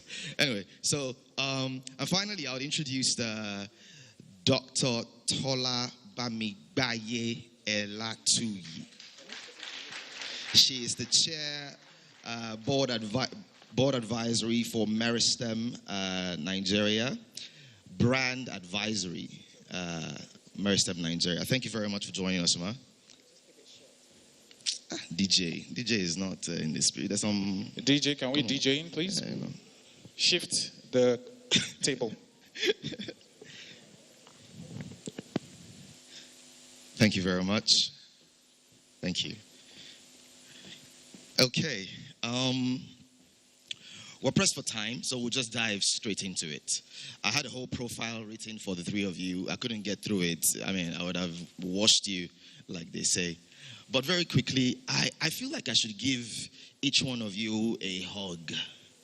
I would explain, because if there's anybody who has felt the heat of some of the things that the CEO of NESG just talked about, it would be you, beautiful ladies. So, how are you? How are you doing? I feel like, you know, when we say on social, like if you see a firstborn child, just put 1K in her hand, you know. If you see any CMO now, just after you give them a hug, just take something, you know. How are you? How are you doing? How have you guys been navigating all of these real challenges? I go first? Okay. Please do. Good morning, everyone. It's the afternoon yet. Okay, right on the afternoon. Good afternoon, everyone. Standing on all existing protocol. My name is Kemi Longe. How am I? I'd like to say fine. But if I'll be a little more sincere, I'll say it's been both a challenging and rewarding year. Okay. And a mix of both. It's always very interesting. There's been quite a lot of talk about the Nigerian economy, all of the improvements that are happening on the macro, but it's not coming down to the firms and the households. And because ultimately we serve consumers, and the households are what encapsulates the consumers, they struggle to then either pay for what we offer or the brands that we put out there as marketing people. So on that front, it's been a challenging year, but it's been quite rewarding because then you then get very innovative. And when you see those innovative things coming to life and moving the needle, you're like, okay, it gives you the chance to think differently in a challenging situation. So yes, I'm fine, but it's been challenging and rewarding. Interesting. I'm glad to hear that you're fine. I'm glad to hear you're fine. Dr. Tayo talked about some of the things that businesses are doing now, you know, product innovation, cost optimization, all of these interesting things to sort of weather this season that we are in as a country, as a market. Let me take from Doctor. How are you? How have you been? How are you holding up? Can we? Yeah, I think you can hear me. It's good, yes. So good afternoon, everyone, and how am I doing? I'm holding on real good. It's been amazing being here, listening to all the conversations, and I think it's also a privilege to be sitting here sharing the experiences that we have, because the room is full of multi-talented, multi-skilled people. So it's such a privilege to be here. Now, how do I really feel is the fact that sometimes it's a struggle when you have to keep up with what's happening around you. You know, as a marketing person, the constant challenge to always be ahead of the consumer, be in tune, be in line. How does this affect us? How does this new change? What does it mean for me? And what does it mean for the consumer? Even for the processes in which we go through, how does it really change the perspective? Does my consumer still see me in the way that I expect that they should see me? Because things are happening around them, things are changing. I need to ensure that a purposefulness is still there. So I think that's what has kept me awake a lot. Okay. Thank you. Thank you very much. And then, Morolake. Hi, everybody. My name is Morolake. Glad to be here. And I think I'm honored to sit with one of the most brightest minds, female minds, simply because I'm an inclusivity champion. But I think, how do I feel? The word is we all need to breathe, right? And manufacturers are trying to breathe. But I think also, like one of my leaders told me, it's easy to lead in good times, but the true test of your leadership, right, and your values are actually in times of crisis. So Nigeria is in a crisis, economics are in a crisis, the manufacturing sector is in a crisis. So it is forcing leaders like myself to think a bit differently, to how we redevelop business models. Number two, how we reach our consumers. But also very dear to my heart, how we continue to inspire the teams and the amazing people that keep us afloat, right. How we continue to inspire them to keep working every day, right? So I think that's it. I think it's a different paradigm to leadership that is required in a season such as this. Yeah. Interesting. I completely agree with you. I'm going to stay with you for a second real quick. And this is regarding, again, in the light of the season that we're in, how it has become more important for brands specifically, because you amazing ladies in your primary capacity represent specific brands. I think in those times where brands like never before now have to be sort of purpose-led, it's now important to be meaningful beyond the jingles and the, all of those materials. How can brands today be more purpose-led? So I'm going to quote one of the inspiring women in my career experiences. She's emphasized to a couple of myself and other marketing professionals about the fact that marketing is both an art and a science, right? The art of marketing is where we have amazing advertisers, the doyens and the captains of the industry here. It's also a science because there is a process, to it. But I think there's a third lens that I'd like to look at, the fact that marketing also has a heart, right? So when we think about brand purpose, a lot of times it is esoteric, right, in terms of the intangibility of it. But what I keep on emphasizing to a lot of the amazing people that I work with, both within and with my extended teams, is that purpose is not just your reason to be in terms of your existence. Right. It's also your motivating force to do, right? And it guides a set of choices. Right. So for me, as a marketer, more importantly than now, almost all organizations and brands need a social mission.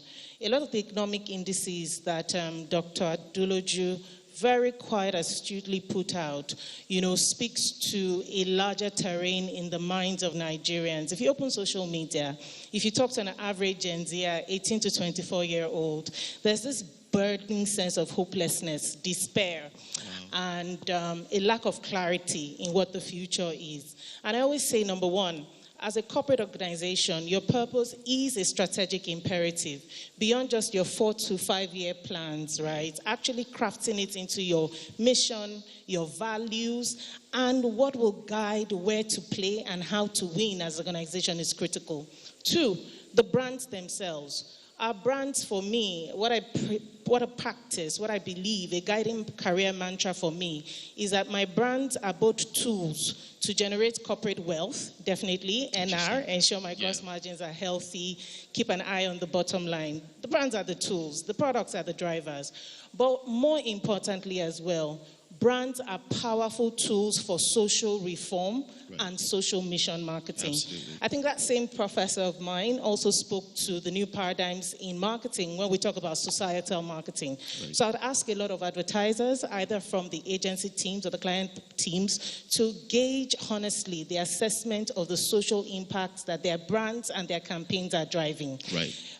We speak in different lenses now as we assess organizations. We talk about the triple bottom line, the ESG. We talk about for people, we talk about for planet, we talk about for profits. Right. And I think the second part of the question is, how then do we create tangible strides in making our brands more purposeful? I've spoken about incorporating it in your corporate strategy. 2, as you design your brand fundamentals, right, you need to build it into your architecture. A lot of us have different things. We call it the brand DNA. We talk about the brand platforms, right? What is your social mission? Some brands under my portfolio say we help the world breathe better.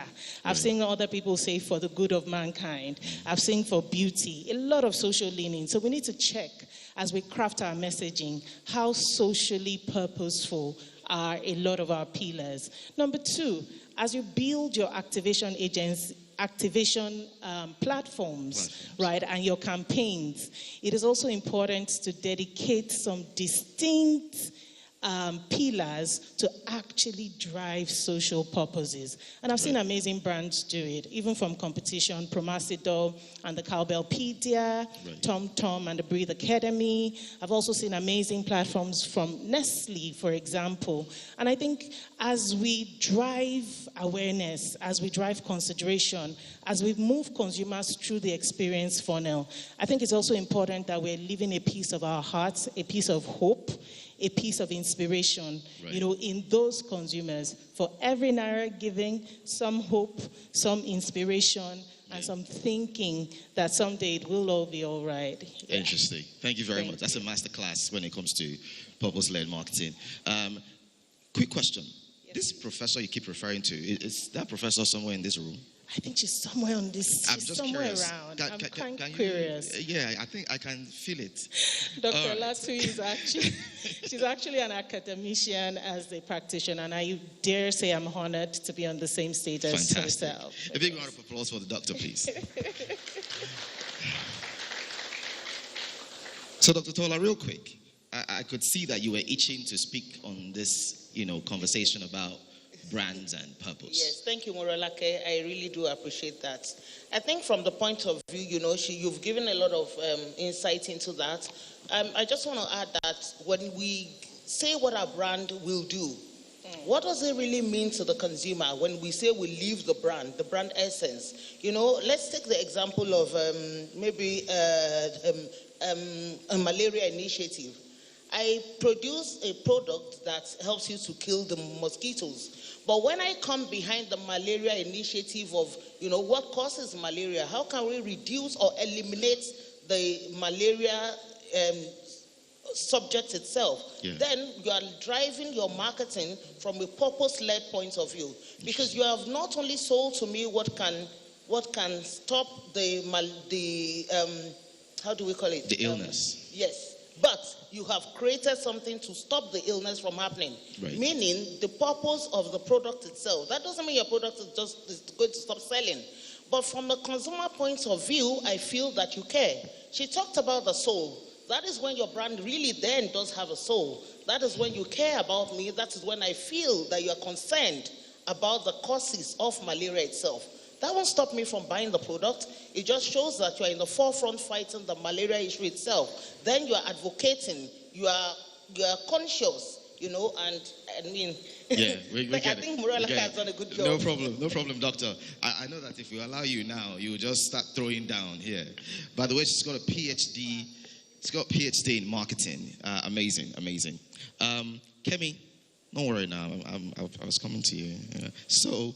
Tell us, I see that you do, and again, I wanted to make sure that the conversations we had on this stage today were conversations that were meaningful. It's not so much about what is the marketing strategy. No, we're not here to discuss that.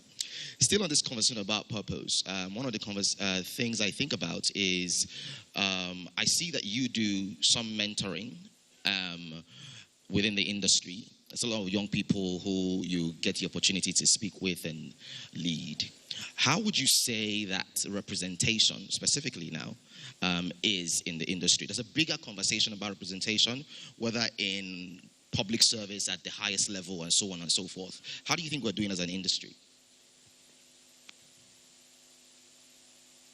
Thank you for that question. So yes, I take a good part of my time to try to mentor. I'm quite careful with the word mentor, but coach people in terms of not just in marketing, but in just personal growth and clarity. And if you remember something that Moralake said, if you speak to some people at a certain age group, there's quite a feeling of despair and hopelessness. And sometimes the higher you have gone in your career, the more it looks like you're immune to that hopelessness and despair. So in terms of representation, I think clearly across industries, there's quite a gap, right?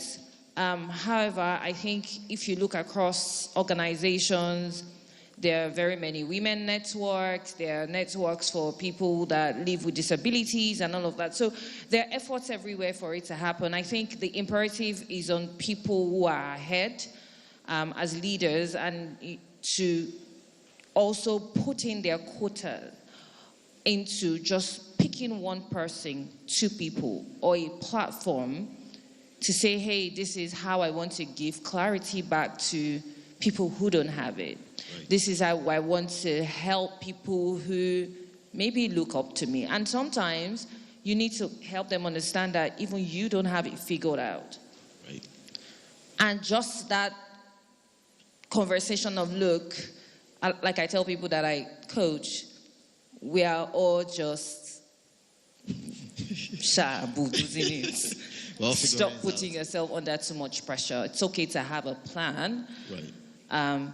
So yes, there's underrepresentation, but for everybody in the room who has, and if it's 2 years, then you can speak to someone that has done 3 months. Right. It doesn't have to be 20 years. Right. And of course, for the people who have privilege of 20, 35 years, I think the imperative is upon us to give back and just coach, mentor, help.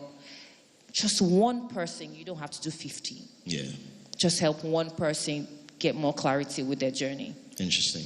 And we don't have to go too far to see an example here on stage, right? You know, there's an example right in the front of everybody. I wanted to talk to Dr. Tola now. In terms of the CMO role, how much do you think that role has evolved over time, especially in the area of driving real business results? How much do you think that role has evolved? So thank you. And if I say I wasn't expecting that question, I'll be lying. So from my point of view, and you know, everybody here is an expert. I will say that if you look traditionally across how the CMO role itself has evolved, we're talking about traditional media. You didn't have a lot of data. You know, we did things based on what we saw, maybe our insight.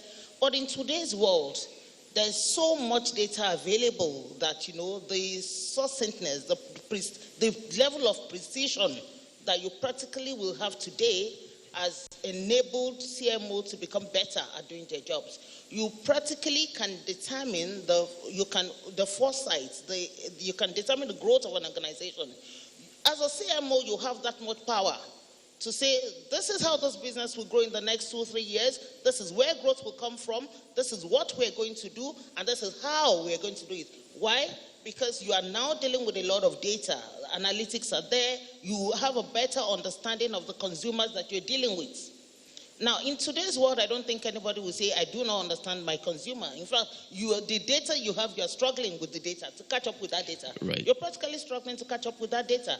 And if you're not careful, your consumers are going to leave you behind. Because your consumers are going to leave you behind. So I will say that even up to the research bits, as basic as you want to shoot a campaign, maybe even a TVC, today you don't have to wait for a link test where you have to call so many people. AI can generate the expressions for you. So you can actually get the results of your link test in about 1 hour. Before you would call maybe a focus group, play the ad, do cardboards, show expressions.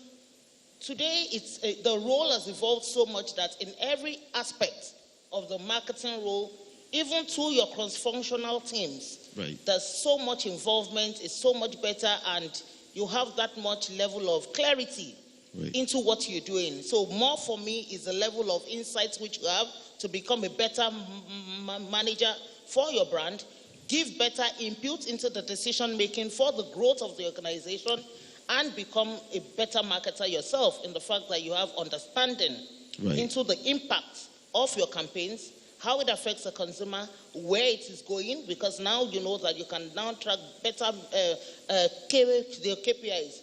We used to have very broad KPIs, and in today's world, you can literally break those KPIs down into the minutest detail of what is the impact or what is the effect. Now you can do that.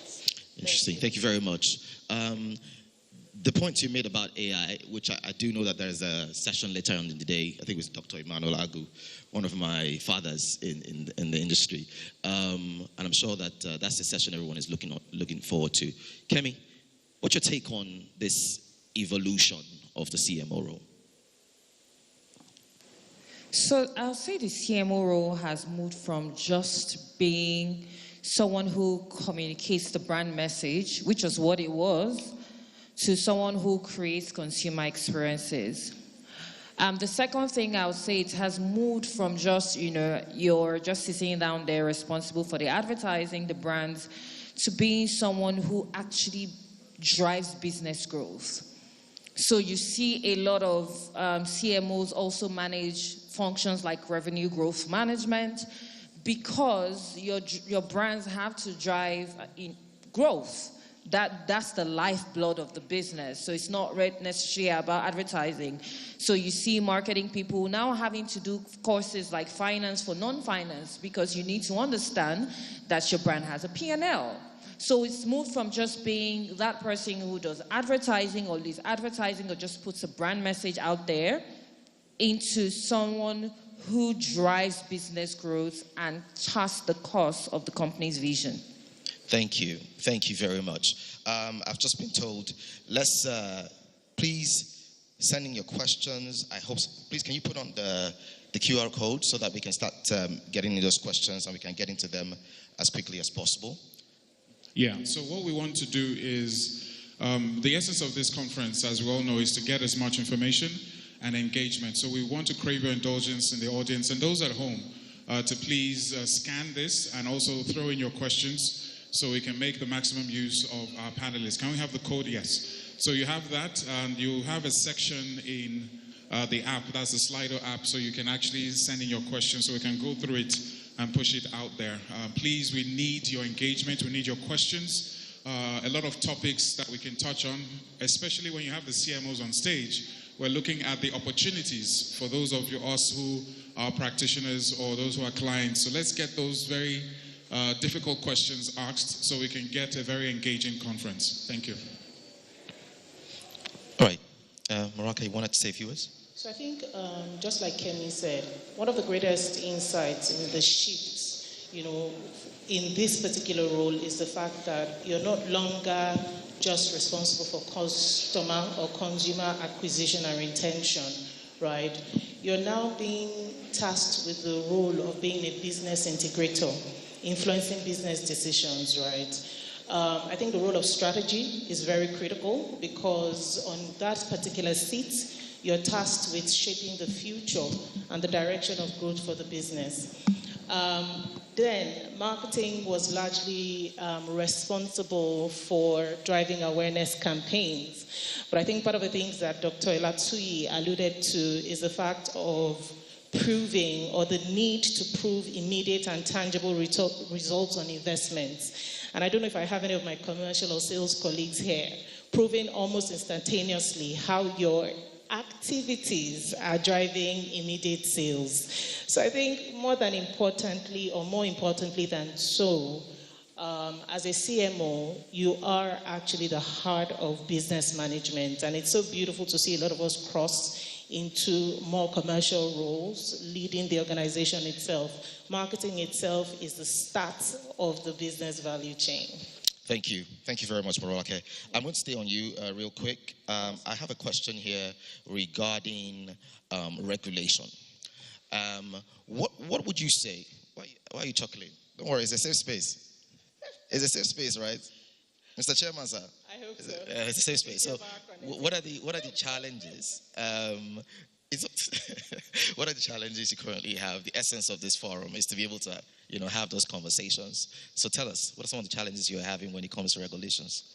So I'd like to say that I'm pro-regulation. Fantastic. Although we could get some easier passes to make our lives easier, right? Okay. Or make our lives more efficient. Okay. But I think some of the experiences that you would see, even from Dr. Aduloju's presentation, is that the manufacturing industry, and I speak for the FMCG sector, I know that my colleagues in tech and services have been smiling home to the bank in the past 1 year. But in particular, we are down in terms of our contribution to GDP by over 28%. That means that our business models currently are pressured, and some of the trends that we have identified is the fact that the regulatory environment itself is becoming a bit more stiff. And it's not limited to just advertising and communications, particularly for business models like some that I have operated in that are largely over 70% imports generated or imports driven. We have faced a lot of shifts and a lot of pressures to our operating model, simply from changing import regulations, tariffs, and the duplicity in the processes, right? So, and I think for advertising, I have sat under ARCON trainings, and I know that definitely regulations are there to protect the interest of the consumer and also sanitize the advertising space. But generally, as marketers, it does place you in a box in terms of how extensively you can make product claims. We've also faced incidences, especially with product registration, and that will affect product diversification and innovation in terms of frequent changes and at times limitations in the lead times that it actually takes for us to respond.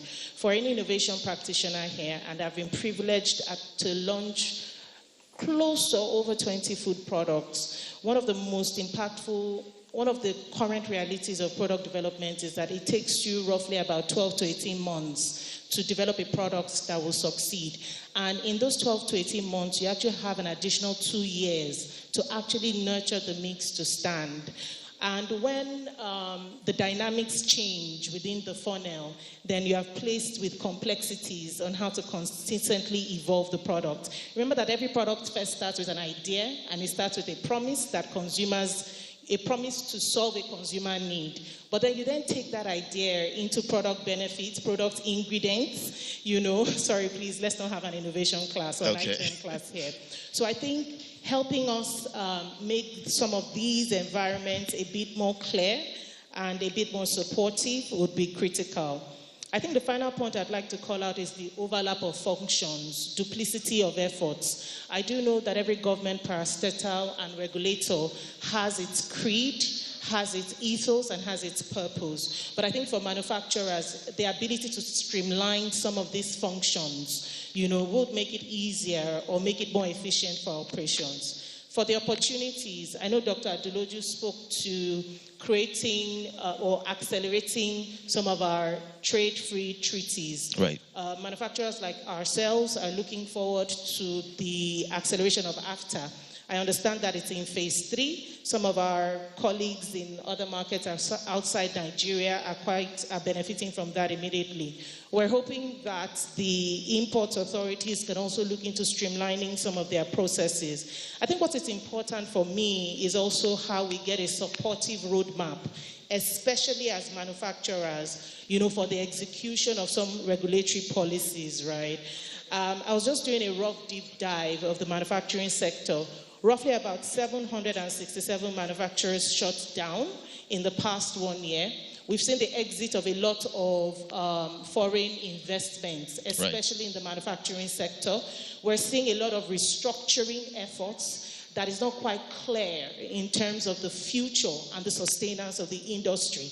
And a lot of this is driven by regulations and changes in government policies. I think we also need sustainability incentives. Some manufacturers, I won't call the names, have also been benefactors of some of these incentives, but would like them to be widespread, would also like acceleration in the execution, especially for operators that are investing in local sustainability of some of our agricultural food chains, like cocoa. Right. I'm not sure how many of us know that the cocoa food chain is in crisis at the moment, right? And it does have an effect on the passed down prices to our amazing consumers, right? I know that there are conversations and there are dialogue, but we're looking forward to more proactive deliberations, so that we have enough lead time to innovate and reorganize our operations. Thank you very much. Thank you very much, Morolake. That was pretty exhaustive. Thank you very much. I think the main call out for me would be that as brands, we are... So sorry to interrupt. We want to take some questions that have come in so we can get as many in. Please, can we have the multimedia screen? Okay. And if it's not directed to any of the panelists, anyone can take a shot at the question. So let's have the question. Once again, don't forget to scan the app and ensure that you send in your questions so we can have a very interactive session. Are we taking the question now? Yeah, I'll read it out. So, first question, beyond capacity, kindly list some of the things you look out. Okay, let me just take this one. Can the ladies please, okay, beyond capacity, kindly list some of the things you look out for before.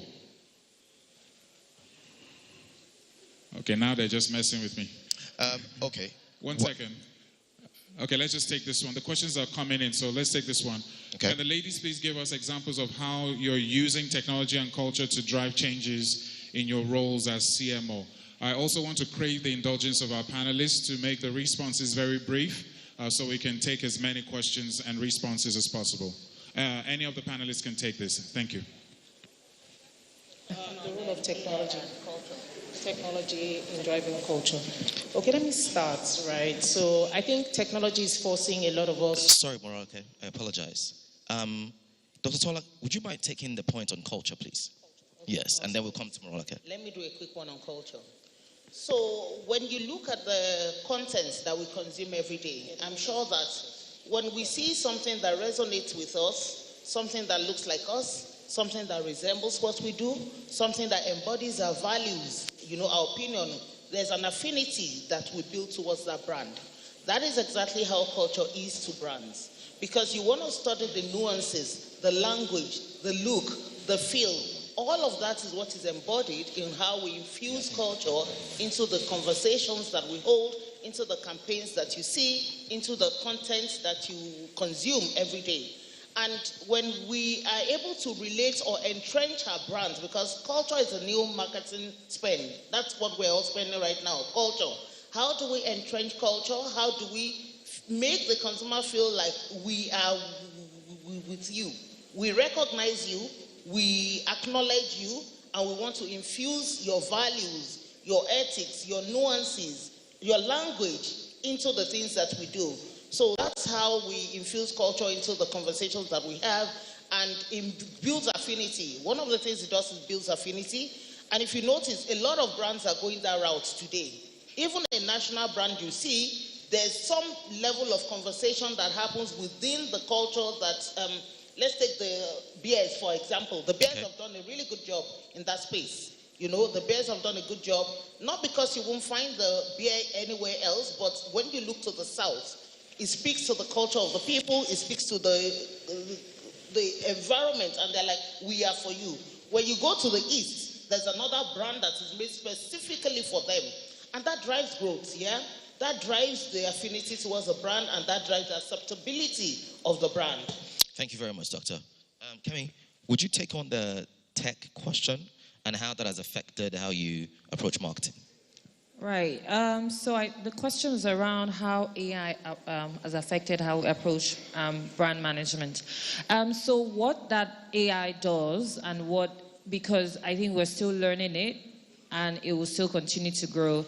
I'm just taking you if I say about 18 months, 24 months back, I was almost like, no, this thing is just a fluke. It's not going to happen. So one of the first things I'd advise everybody to do, and for the person that asked in brand management, you have to embrace that it's a real thing. The second thing is, I was somewhere and someone said that your job is not going to be taken by AI. Your job is going to be taken by the person who learns how to use it properly. Right. Right? So beyond brand management, you need to understand that you need to learn how to use AI. I have watched TVCs or listened to radio, and I'm like, no, ChatGPT wrote the scripts. Don't do that. I can tell. And somebody else will prompt the same ChatGPT and I cannot sniff it. Right. Right? So how we've used it, and I'm not saying how I've used presently because everybody will use differently, but my charge would be you cannot allow it take over the place of critical thinking as a human being, as a marketeer, as a brand owner, as an advertiser. It is important that you still allow yourself do the critical thinking.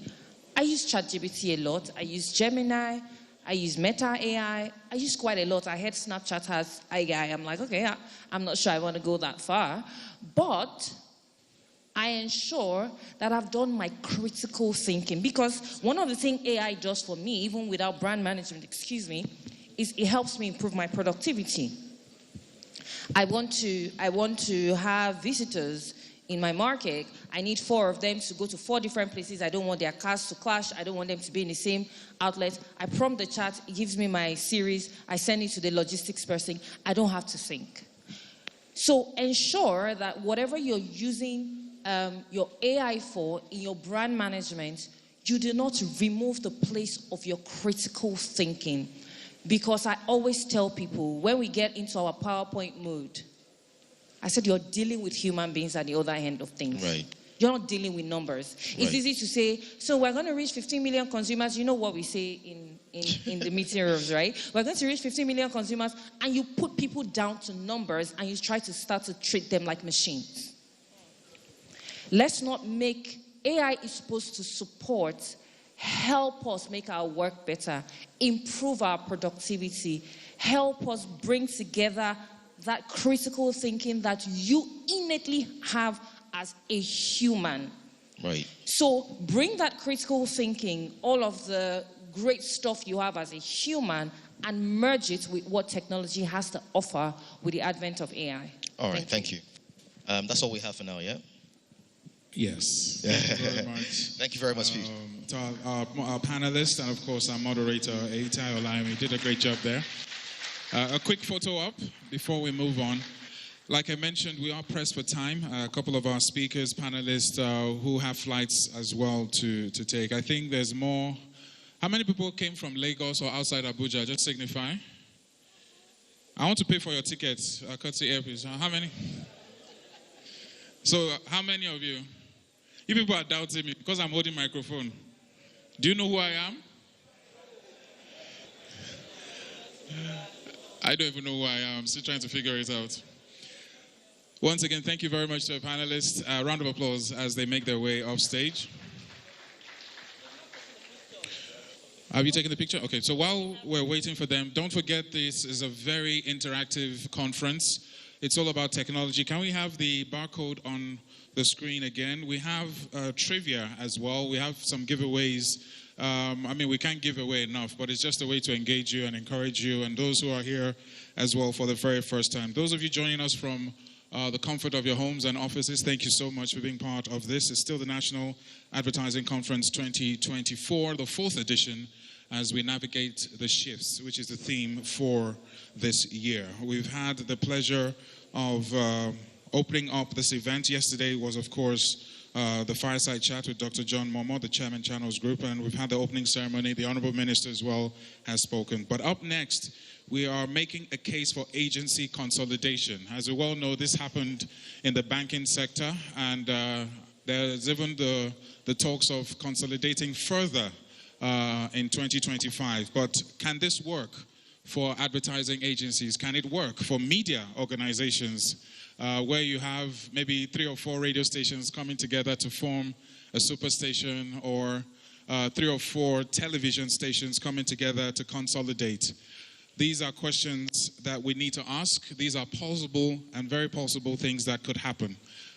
So it's with great pleasure that I call up on stage to give his presentation the GCEO, First Premiers West Africa, who will be talking about making a case for agency consolidation in the person of Mr. Sheni Adetu. A round of applause as he makes his way. So I know we attend a lot of events and conferences, but this is one of those conferences where we actually need you to voice what is on your mind, whether it's in the poll or the questions or the Q&As or right here in the hall, so we can have a very productive one. So here is a quick poll. Do you believe in agency consolidation? Just to get a quick idea while our speaker sets up, just to give us a real-time idea. So we have about 90% of you that are saying, 93% saying yes, no. Okay, we'll just run this poll for the next 30 seconds, and that will definitely set the tone for your presentation, sir. Once again, a round of applause to Mr. Sheni Adetu.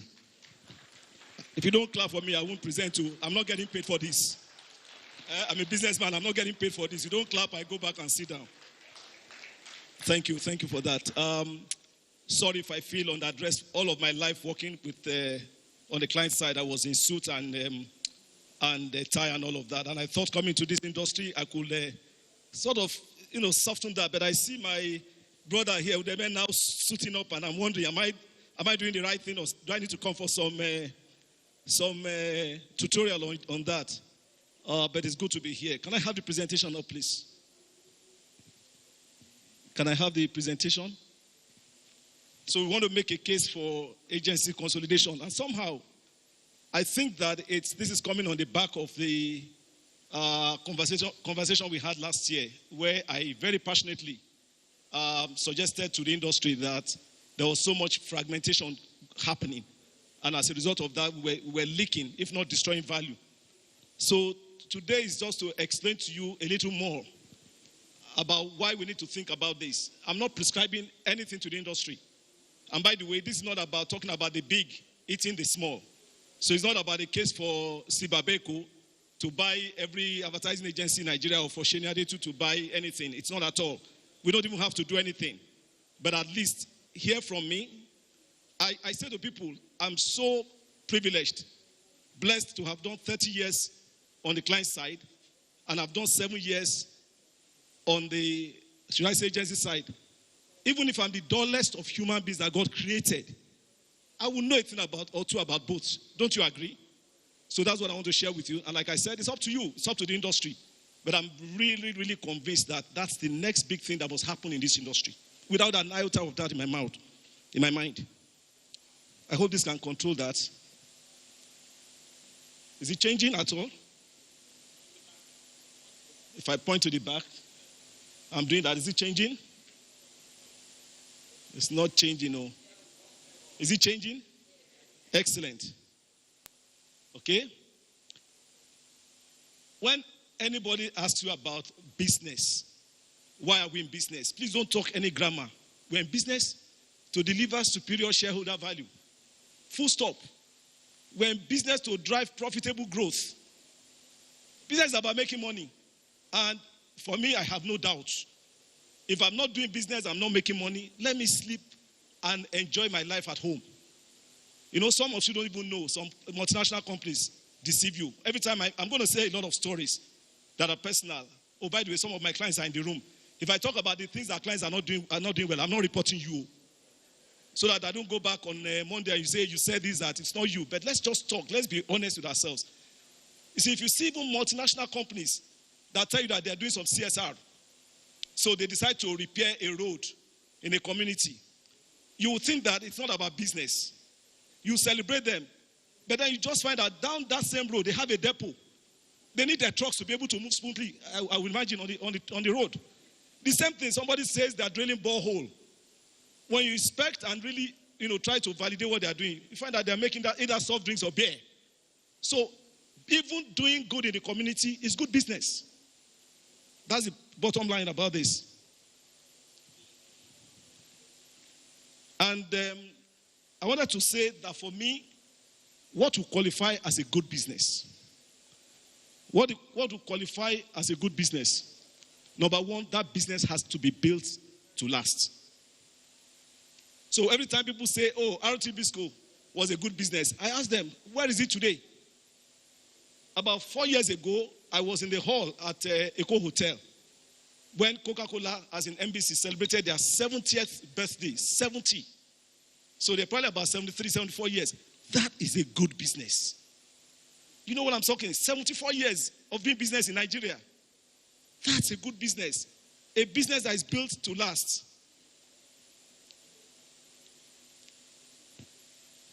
Delivering superior quality profits year in, year out, paying dividends to shareholders, making people know why they put their money in that business. That is a good business for me. Number 3, shaping the destiny of the industry. Shaping the industry destiny. So when you see people like, and I'm not saying that because, okay, I don't want to mention anybody's name, but there are people in this industry who truly fight for the industry. Because the other thing you need to understand is that no matter how small or how big you are, if you don't pull together to fight for the industry, whatever your share of the pie is, when the industry goes down, you go down. It doesn't matter whether it's a 1% or 80% you have.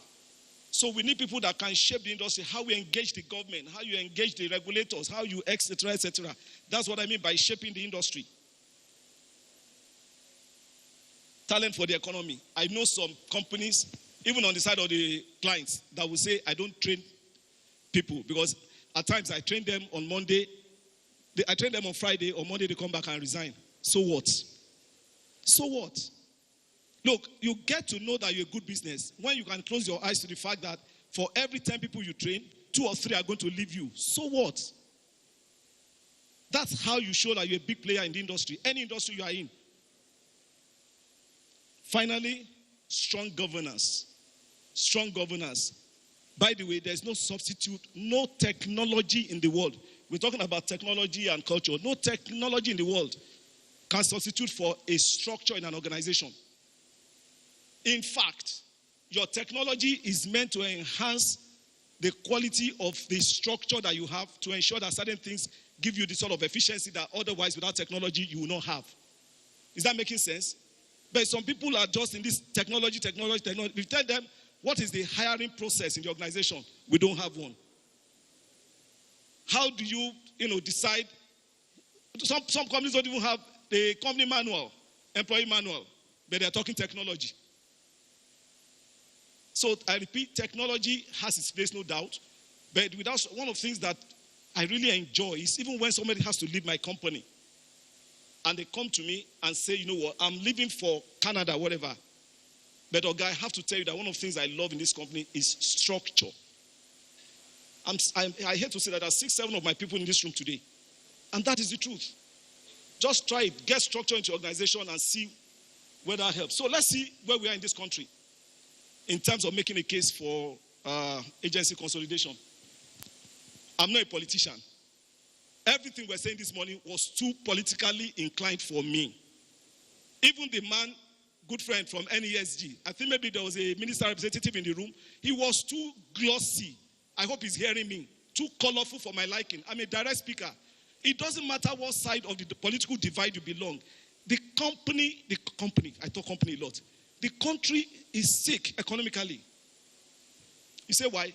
Well, before I started doing marketing and CEO roles, I was trained by not less a university than Unilag as a chemical engineer. So I'm wired to think numbers. Numbers don't lie. Look at the numbers. Anything and everything that you talk about in terms of an economic index is just going the wrong way. Everything you can think about. I'm not a politician. I don't have any political inclination. I've never contested anything, and I've never collected any contract from anybody in government. So I don't have any bias towards or against anybody. But the truth of the matter is that numbers do not lie. Now, do you know the implication for agencies? You are suffering very serious operational and resource issues that will make it extremely difficult to achieve that first thing I put in my first slide about the need to grow profit. It's tough. I haven't even touched any. There's none of these things that you see here that if you Google now, that you won't find.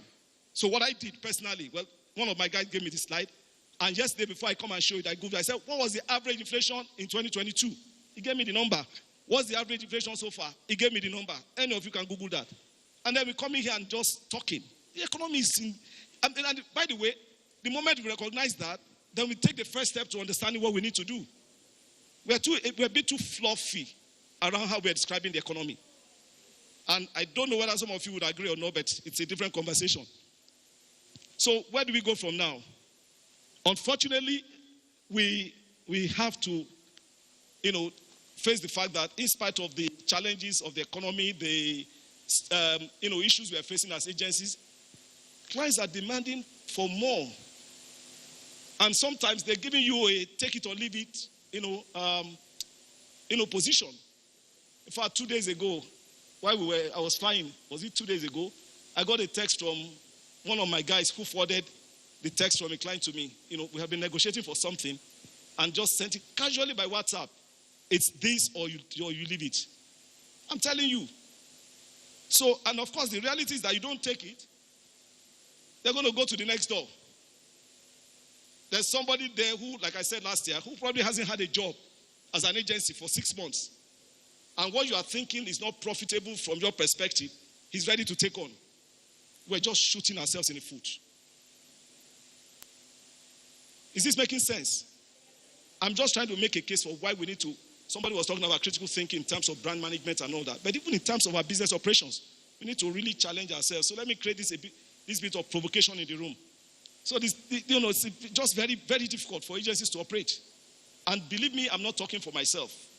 I believe I'm talking for many agencies. I believe I'm talking for many agencies. I've seen through some agencies, I'll come to that, why you think that they're not talking, but a lot of the agencies that we say we have as agencies are sick. And I'm talking financially. I'm telling you the truth. I've interviewed people before where you tell them, why do you want to join us? I've not been paid for 6 years. I beg your pardon. I take that back. I meant 6 months. I take back 6 months. Now, the problem with that is that the person who's not been paid for 6 months, okay, is working in an agency that we all see and say, what a great agency. Sometimes, the mirror that you are looking at is not really a good mirror. You don't see everything until you are within a particular home. So we need to fight for ourselves for everybody to be profitable. If you say, what's the one thing that this guy is trying to put on in this room, is that we must have agencies, if there are 5, 10, whatever, that are strong enough to protect the industry in a way that all the 10 are profitable. That's all I'm trying to do. Let me give you some context to help you really come on my side. If you were one of the people in the 10% that said no, 90% said yes, that's a good place to start from. Look at it. 16 of the top 20 advertisers haven't changed. In fact, the only ones that came in the last 5 years are the betting companies. So a couple of betting companies came in. But other than that is what? Telco, FMCG, breweries, and so on and so forth. Those are what you have. So it's not that the pie is materially expanding. That's the point there. But every day, I might go to AAM meetings, and well, I don't go often, but my guys go. AAM induction and all of that. Nothing wrong with that. MIPAN, we've just inducted 10 new agencies. We've just inducted 20 new agencies. But actually, the pie, as this is showing, has not changed. So it doesn't matter if you bring in 30 agencies, they're going to share. Look, I tell people, if you earn 1 million naira and you have 10 children, you cannot blame the man who has the same 1 million naira that has 2 children, that's always going to Kingsway to buy shoes for his children every day. Because the same 1 million you and your 10 children will share. And that's what is happening in our industry. I'm telling you the truth. That's what is happening in our industry. If you look at it, on the advertiser side, there's a bit of concentration that is happening. So the top 20 are growing in terms of the concentration of what they can determine. So if before they were doing 44% of all the spend, now they're almost 50%. Sometimes they will get to 60%. So concentration is happening on the client side in terms of their advertising spend and the power to influence things, whereas on our side, we're just getting more and more expanded. Ridiculous things happening. I didn't know I was such a good client because I never used to ask my agencies for this. You were my client for agency for many years. You're a lucky man. I didn't know that this was the same thing that is happening now. Agencies, clients will come to you, media side.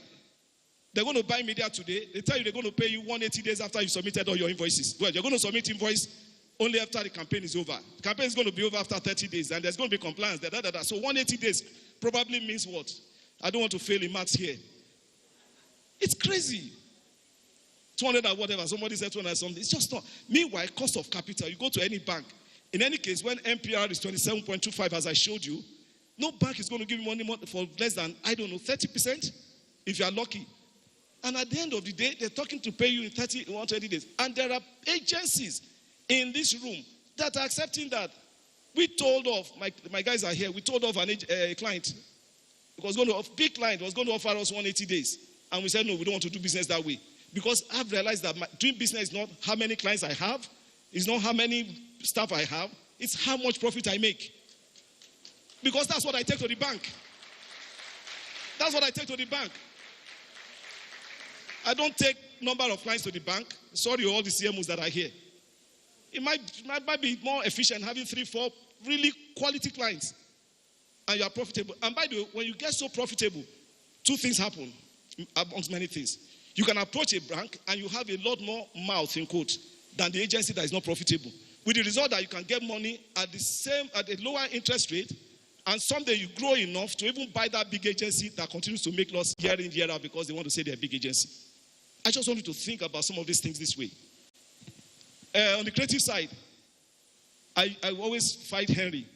They will be talking about, why have you not got money for this? They said we should change this. You do 3, 4, 5, 6 reverts. I say, are they paying for this? Oh, they say they can't pay for that.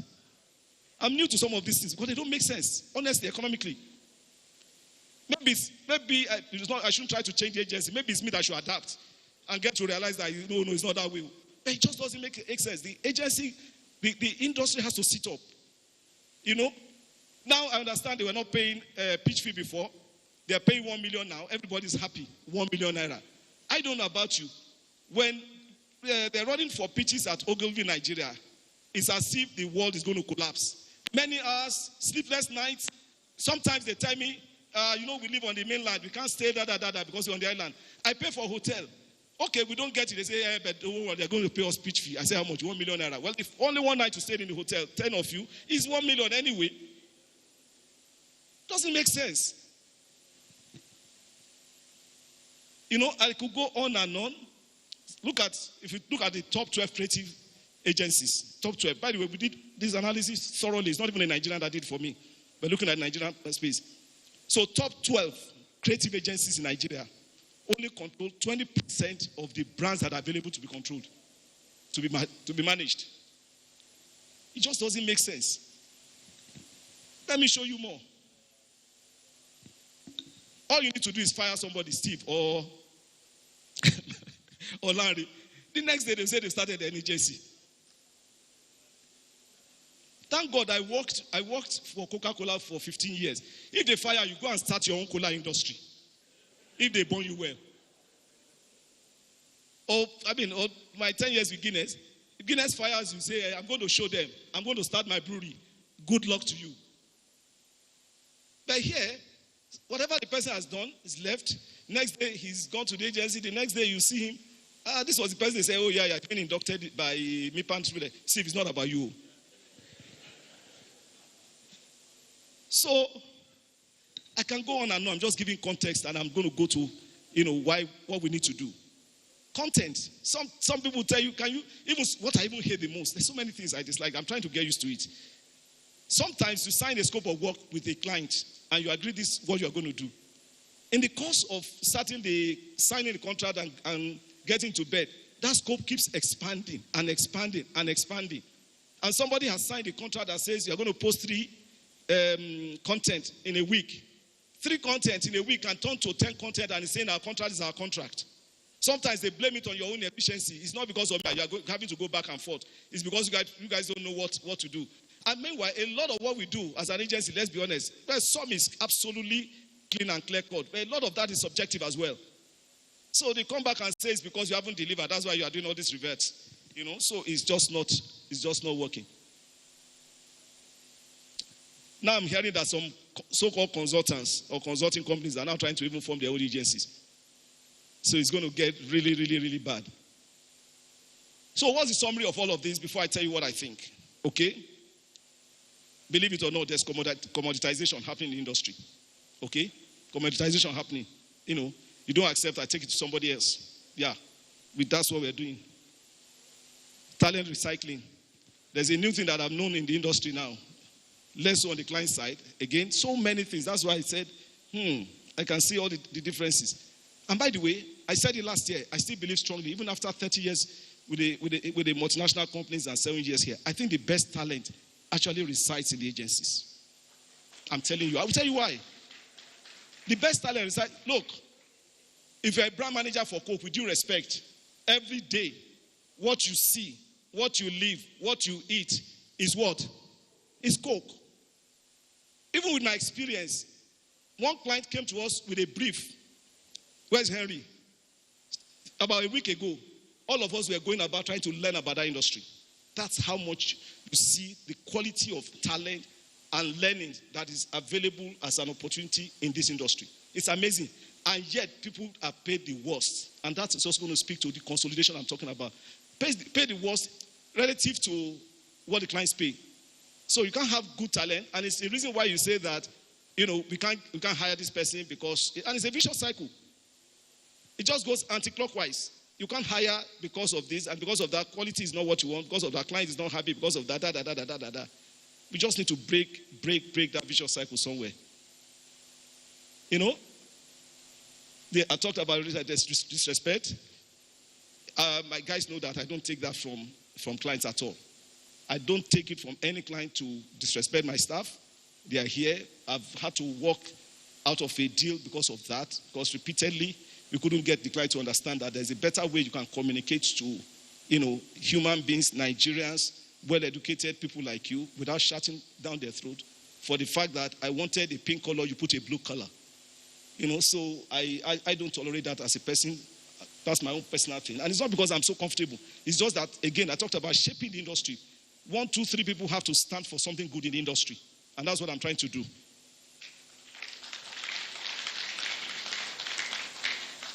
I've talked about governance. Give me my slides instead of showing all those beautiful faces. They are beautiful, but just keep to my slide because that's the only one I monitor, right? So, yeah, and I've talked about now regulatory constraints. I think that Leko is here, so don't let me talk about it. If you want to see me about that one, please see me after the session. I'll tell you what I don't like about Leko. And then, of course, leading to constrained capacity growth. It's really, really bad in that respect. All of these things, clearly, recipe for value destruction. And we're destroying value. Honestly, you can engage me, but there's some things I took out of the slides that I just didn't want to stand up and say here. But we're destroying value in the industry. But what is worse? So those are all the things that the environment is forcing on us as an industry. And I don't want to say the clients. But even within the agencies, we have this thing I call the crab mentality. Who knows the crab mentality very well? You do. Please, can you just explain what it is? Let's hear from you. Let's hear from the lady. Please give her a microphone if you don't mind. Let's make this conversational. What's the crab mentality? Well, meanwhile, try and speak whether we can hear you.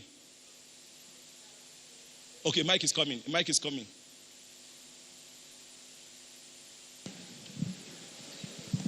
Okay, I guess it's the same thing with craft technology. It's a situation where everyone that wants to rise, the other wants to bring them down to rise, and Brilliant. Nobody is rising. Brilliant. Don't need to say anymore. Please clap for her. So it's the reason why if you have fish in a bowl, you must cover the fish. Otherwise, the fish can find its way out.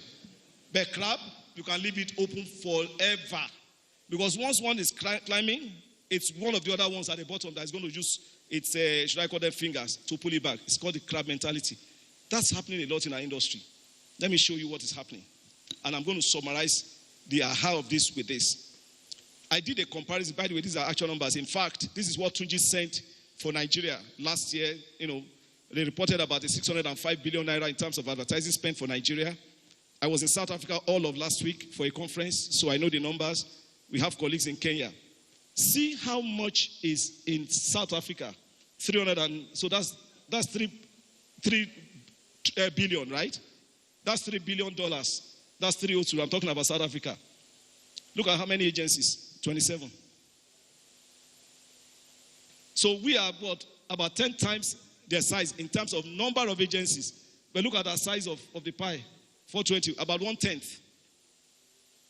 10 times the number of agencies, 1/10 the value. Does that make sense? I'm not going to, I can't be AAAN president, I can't be MIPAN president. So I'm not begging for anybody's vote, with all respect. So let me talk. It doesn't make sense. It does not make sense. It doesn't make sense. You can't have me as your president. I'm too old to be a MIPAN president or whatever. So listen to me. It doesn't make sense. I'm speaking for the industry. I can divert from the industry today and move to something else. But at least you know that I made my case. That if you want the industry to be built to last and grow, you have to think about what I'm saying. Because what is happening is a clear case of fragmentation. We are highly, highly fragmented as an industry. That's the word, one word, fragmentation. And anywhere there's fragmentation, there are one or two elements in a chain that will take advantage of you. There's one or two elements in the chain, the value chain, that will take advantage of you. Fragmentation, so supply and demand another way. So you are very many. You see people where they are going to buy, see that a lot. When they're going to buy oranges and you see 10 sellers, go to the first one. You say, which orange one? Sometimes they will even taste, drink the orange, finish, and say it's not good, and still go and. That's what is happening in the industry. We can choose to do nothing. We'll destroy the house. But the consequences, compromise standards, clients will continue to complain, loss of reputation, value migration. I don't think I need to spend time on this because I think it's very clear. These are the consequences. So let's share what we need to do. My view, consolidation. We'll definitely upscale if we do that. It's big time.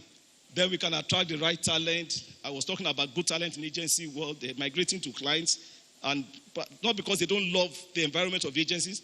In my experience, 9 out of 10 times it's because the client is offering them more money. My experience. You may have a different experience.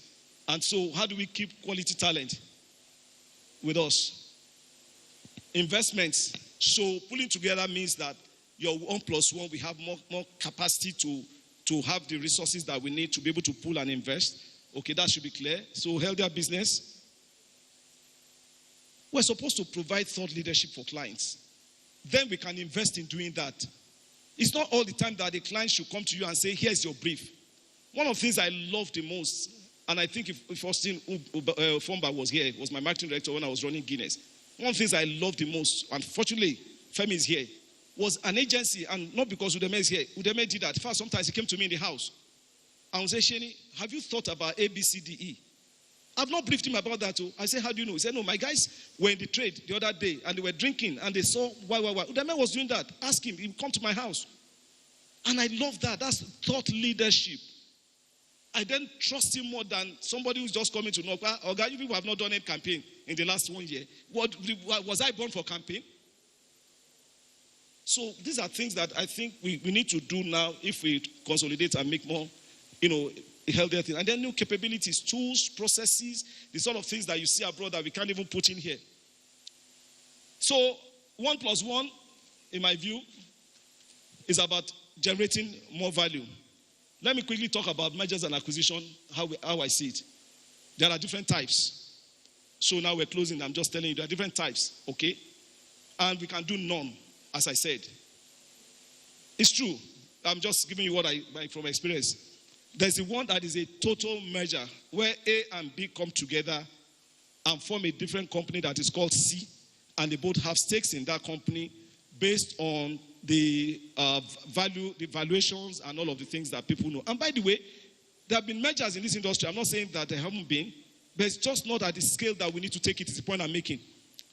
Lest I forget, I must not leave you with the thought that the industry has not done well. The industry has done brilliantly well, and I think you should actually give all our elders a big round of applause for that. It was actually the first thing I wanted to say. The industry has done well. The context of my conversation is how we take it higher. Is that clear? The context of my conversation is how we take it higher. If they hadn't done well, when I left Guinness, it's not the industry I'll come. I'll go and sell diesel or go and do real estate. So it has done well, but we need to take it higher is the conversation. So you can have that one where it's, where we just have a joint, partnership and all of that. There's the type where you can do what I call product merger or market merger. Let me explain that very simple. Product merger is that there's whatever is what. There's Larry here, there's Steve here. They both believe that one's expertise is more in the ATL, creative business and all of that. And another one's expertise is in, I'm saying it for whatever, is BTL. Let's pack all our BTL into you, and you pack all your creative into me. Loads of efficiency gains in that. Loads of efficiency gains in that. And by the way, there have been one or two people that have approached me for conversations around that. I have to acknowledge there are constraints that I can't put in this room, but which are not constraints that cannot be overcome. But it doesn't change the principle that this is the right thing for the industry. So that's that. And then they can decide that they're not even going to change they're going to form a holding company, and both of them are going to be subsidiaries of the holding company, except that one is now focusing on one type of product. The other one. Market is, we are both in Ghana, we are both in Nigeria. You seem to have better penetration in Ghana. I have better in Nigeria. Let me do Nigeria, you do Ghana. We put resources together. That's what I call market expansion merger. There's acquisition. If mergers are like siblings coming together, acquisition is father and son. And there are sometimes you can manage ego. Ego is very big in Nigeria. I'll come to that. By even calling what is an acquisition, you can technically position it as a merger to manage people's egos. It doesn't matter. But eventually people will see between the lines and know that it's an acquisition. When Access Bank bought Diamond, for the first 1 year, they positioned it as a merger. And I can say that because I was on the board of a bank. Okay? But everybody that was associated or that related to that knew that it was an acquisition. Of course, you don't hear Diamond Bank anymore. Carefully, they took it out, and what you hear is Access Bank. For a long time, Access Diamond, the Diamond people were feeling good. We merged with Access, but everybody knew that it was an acquisition. So acquisition, an acquisition can be total, as in buy everything. So everything means assets, clients, people, and so on and so forth. Or it can be partial, where you're saying that, all I'm interested in is to acquire your clients and your people. I don't need your building. I don't need your whatever. I don't need your whatever. You can structure these things you can cut in as many places as you want. And then there's a fourth one, which is similar to the second one, but in this case, you don't even have to form a holdco and belong to the same company. You can sign an agreement and say, you stay and be operating the way you are. I'll be operating where I am. I did that when I was running East African breweries. We had a competitor, SAB Miller, that was in Tanzania, who was doing better than us. We were doing better than them in Kenya. We said, why don't you work together? You take our business in Tanzania. We take your business in Kenya. But we are not going to change our names. Everybody maintains their father's names. Let's sign an agreement. When it went sour, we were able to undo the agreement, and everybody went their ways. So all of these things are possible. But what is important is that at the end of the day, whatever you create out of a merger or acquisition must be greater than 3, in terms of 1 + 1 being greater than 3. Like somebody said, it's not new to the world. I'm not preaching something that you don't know about. Is it surprising that the biggest industries are those that have had mergers and acquisition? Is it surprising you? These are the biggest industries. Telcos. You've heard about V-Mobile turning to Igba and Awo. That's acquisition. Banks. I've just given examples. FMCG. The other day, Flamins bought Honeywell, and so on and so forth. Oil and gas. These are the biggest industries. They've done mergers and acquisition. I know the challenge that we have in our industry. Let me speak to that. I could see that from afar, the challenge we have in our industry. And by the way, those big industries that did the mergers and acquisition, if you know the quantum of value that went into that, because what they then do is that they even open up to foreign investors. It changed the world. When we were younger, banks were failing like every other day. I exaggerate. Society General, When last did you hear of a bank failing? They merged, they put resources together, they recapitalized, and became much stronger. And that's what we're talking about. Sometimes it's about misaligned vision and values. Maybe I'm CEO. When you come in, you're going to be chairman. Me, I like driving a G-Wagon. Whether we make money or not, it's G-Wagon. I can't negotiate that. And the other guy is in here. Before I buy Volkswagen, I have to be sure that the company is making money. There's misaligned values already. You start fighting on that. So a lot of that isn't working. Mistrust. I see that a lot in this industry. I see that a lot in this industry. Somebody said this and said that and said that. Sometimes not even true. sometimes I just think that there's a need for a bit of maturity in the industry. You understand? And maybe it's because of the work that we do, where even a 60-year-old person like myself will wear jeans and t-shirt. There's mistrust. Ego.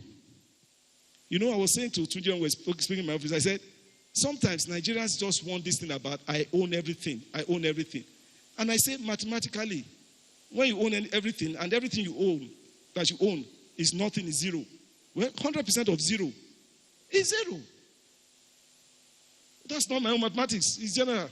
I own everything. It's so small. Sometimes, like I said, we can see that the thing is collapsing, but what would people say? That I sold my company. Well, you don't know what they are saying when they are saying that you can't even pay salaries. They're probably saying worse. You know, Nigerians love image a lot. Let me tell you an experience. In 97, 98, I think I was marketing manager or marketing director at Coca-Cola.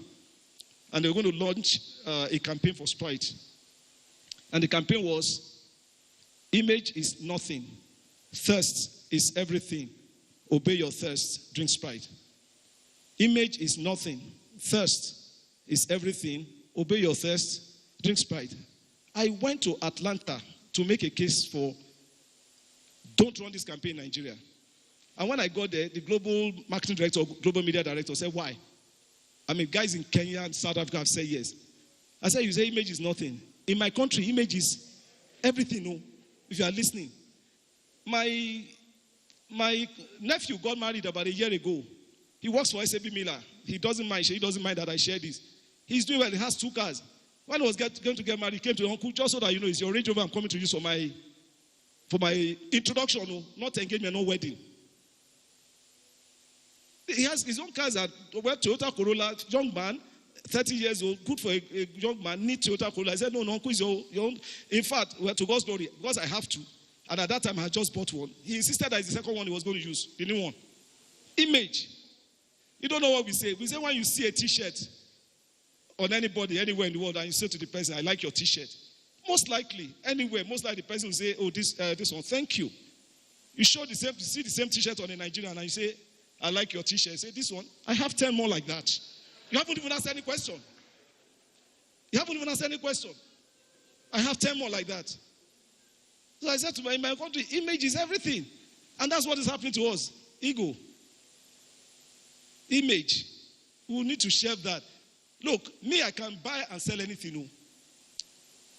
I hope I'm not taking your time. When I got married immediately, I could only afford to stay in Agege, 3-bedroom flat in Agege. After some time, I bought a property in that Agege. I sold the property, I moved to Ogba. Bought the property, sold the property, moved to Dolphin, left Dolphin, moved to Parkview, to VGC, to Parkview, and to God's glory, today I live in Banana Island. But I have sold no emotions. I sold houses to get to Banana Island. So what? In fact, the one we're living in Banana Island, I tell you, I'm standing in front of all of you. Yes, some of you know my wife. 2 weeks before we moved in, we're standing in front of the house, finished the house, just 2 weeks. One guy drove a G-Wagon, looked at the house and said, does this house belong to you guys? We both said yes. He said, do you want to sell? I said yes. My wife said no. Simultaneously. Simultaneously.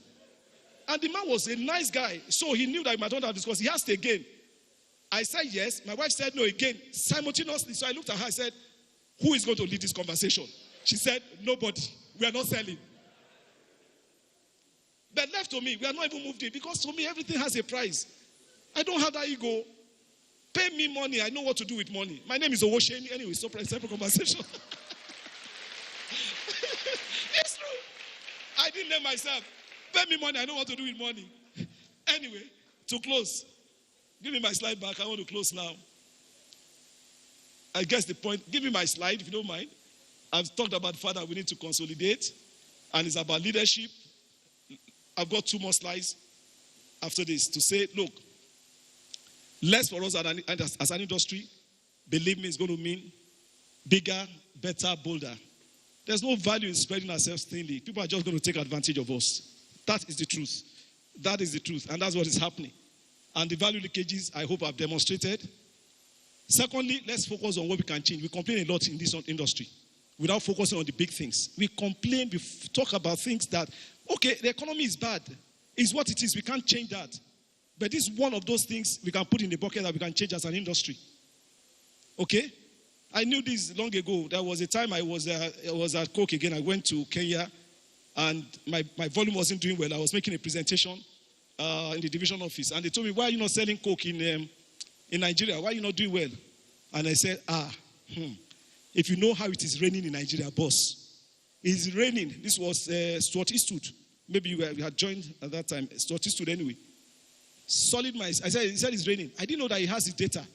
Apparently, Pepsi was smashing our bomb. So he said it's raining. He said, okay, that must mean that the rain is partial to Pepsi. I said, why? He said, look at your share declining, look at Pepsi gaining share. He said, what about your distribution? He said, what it is? It was very poor. He said, okay, yeah. He said, what about your price compliance? He mentioned about 4 or 5 things. I just felt very, I said, next time you come here and tell me about the weather, which you are not in control of, I'm going to throw you back to Nigeria. This was in Nairobi. I'm going to throw you back to Nigeria. Just focus. He told me that was the first time I heard that long word. Just focus on what you can change. Because you can change the price compliance, you can change the distribution, you can change Pepsi beating, you can change this. But you are not God, you can't change the weather. That's the point I'm making. And lastly, let's measure ourselves against the best standards outside. These are the mindset changes I think we need. Sometimes we are like the term, term is tallest amongst midgets. I'm better than you. Noah's is doing better than Extreme Idea. No, Extreme Idea is better than I'll give you another. And then all in a small pie. What about if you focus on growing the pie? Sometimes if I hold share or even I have a smaller share of a bigger pie, I am happier. I am happier. Anyway, I don't want to annoy you anymore. I think I've done enough provocation.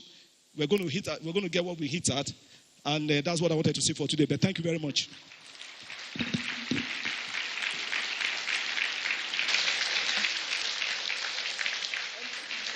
I need not to announce that a round of applause for Mr. Cheney Adetu again. This is quite insightful, and a lot of people have said you dished out too many things, and you've unveiled the truth. Like, I know that we have few questions, so we'll just take a few questions.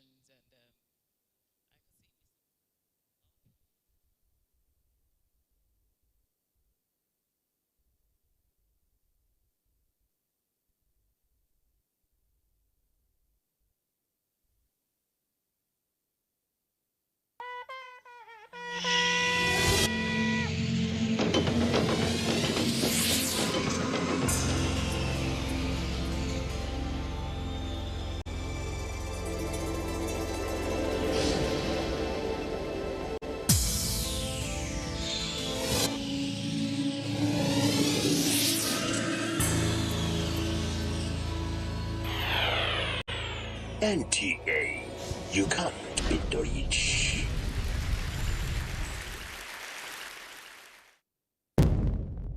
Information